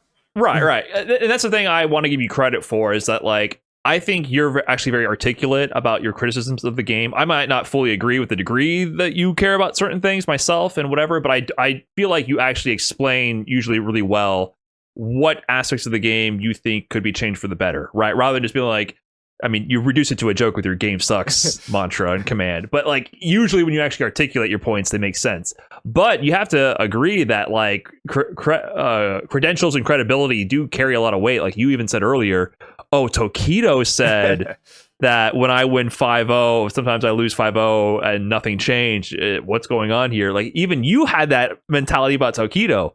So now if you win Capcom Cup, wouldn't you think that people would have the same mentality about you? The Capcom Cup champion has these thoughts about the game. Like we always see this pattern happen when people critique these games. But it's funny because I feel like if you use the same argument, somebody could say that same thing about Tokido. Tokido hasn't done anything like that well in 6, but somebody could be like, oh, Tokido says I beat this guy 5-0 and then I get scrubbed out 5-0. He's a scrub too. You could have the same argument for Tokido as well if you think about it. Right. Yeah, I agree. But Tokido's legacy has extended beyond Street Fighter 6. You're American, first of all, so you got to keep that in mind, that your opinion is worth less. Not worthless, but worth less. How could I forget? Yeah, but you don't. I think you are a stronger Street Fighter 5 player than Tokido by the end, and you have the bigger win with Evo 2017 is probably the biggest win. I think I won. That was high. That's the peak. Yeah, that's the biggest win. But Tokido's legacy extends beyond Street Fighter. It's just his name has weight in a way that's hard to replicate, and it would take time. I don't even know if you can replicate that in the modern era because of how focused you have to be on one game to win. So it's a bit different. Like he doesn't have to win in Street Fighter 6 for his words to matter. Daigo can say whatever. Has he won anything in Street Fighter 6? Oh no, I don't think so. No, his results so far are worse than Tokido's, right? I'm pretty sure. So yeah, sometimes it's not what you say, it's how you say it and who you are when you say it. That's definitely a big aspect of all this. So I was just wondering if that experience has been different for you now. Has things changed since you showed that you can carry low tier Manon? I don't like, first of all, I don't even like this low tier hero monocle, but even at the same time, like, it's still kind of the same. I feel like my comments have been a bit better about it, but even at the same time, like it's still kind of whatever. People are just gonna go to who they think is the best player. That's true. So yeah, I mean, low tier heroes, I think for like competitive players is definitely not something you want to be associated with, because that usually means you're not winning. You don't want to hear it, because like if somebody thinks their character is low tier, then like you're not winning, because usually people will just put like the characters that are winning at the high tier or top tier or something like that. Right. So by nature of the title, if you're winning too much, you're suddenly not a low tier hero. Yeah. Because, I mean, people might have considered you a low tier hero at one point with Laura if they're not in the loop, right? And then you start winning too much. Yeah, now it's over. Now she's good, yeah. Yeah, the patch didn't happen. She's just busted now because, iDom show that she's busted. So, yeah, you don't want to be a low tier hero. It's a bad place to be. But now going into the final, World Warrior, you still have a shot to qualify. Do you feel any more confidence, or is this still all just a gamble? It's a gamble. Hopefully Boost don't throw loop me. That's honestly what it comes. That's true. That's what it comes down to. I think this game, is it weird to say, because I've said this in my stream and like YouTube videos, but people always give me shit. I think 6 is easier than 5. I think SF6 I think it's harder to win consistently, but that could be a factor of it being easier. I think it'll be harder to win in 6 because there's way more stronger players in 6 than there was 5. Yeah. But I think that also is a part of the game being easier. That is always how it is, right? I mean, if you lower the skill ceiling in some way or squash the tiers between players, then it becomes more harder to win consistently, which makes it more remarkable when players are doing that, or like to give props. It does it still does exist. There's still like a tier of player who is fairly consistent, right? Like Punk or Meta RD or whatever, but they still get upset. I mean, Angry Bird, he's been getting upset frequently now, right? Like it still happens. Upsets in this game are kind of like they happen so frequently. I just feel like it'd be like that. Like I don't know if they're more than 5 though. There's a lot of upsets in 6. And Earl, it depends. You have to compare for the era too, to be fair. Like obviously as the game went on in 5, the game got more stable and people got better at the game. So I think there was far less upsets as 5 grew, right? So we're still in year 2 of Street Fighter 6. So my memory's a little fuzzy, but I mean, like, upsets were happening in Street Fighter 6 as well. So these things happen. I think both the player base matures and the game matures to kind of minimize that over time. But also sometimes you would see upsets, and usually the upsets would occur with players that would end up continuing to win. Yeah, You know? yeah. Like sometimes we see upsets now, and the players who make the upsets, they don't win. They don't carry that momentum anywhere. I mean, like, it's a bit different. Like, it's not a breakout performance. It's just an upset, like a flash in the pan. And I hope we see more upsets where it's more a breakout performance rather than a flash in the pan. Oh yeah, 1000%. But that's kind of like where I feel like 6 is. Like, you could see an upset, but then like you see an upset and you're like, yeah, but they're probably gonna lose the next match anyway, or something like that. Or then it's just like, right. Yeah. So yeah, but that's happened in 5 too. I just want to be. I think it's a similar thing. It's I would want to see the data. I don't think it's impossible that it's more common in 6. I'd have to give it the data. I don't want to have us be like, yeah. 6 is random. I'm not saying 6 is random. That is nothing. I did not say 6 is random at all. You just implied it heavily.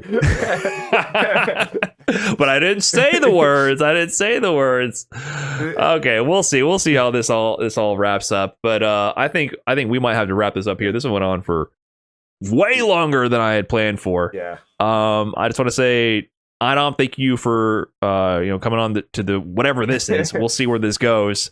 Thanks for chatting with me. Do you want to let the people know where they could find you if they made it this far into this show? Follow me on Twitter, iDom NYC. You got Twitch, iDom NY, and YouTube, iDom FGC. So I got all the big 3. Yes. Leave him a very nice comment about complaining about Street Fighter 6 on YouTube, please. Okay, thanks for listening, everybody. We'll catch you maybe in the next episode. We'll see. Peace out.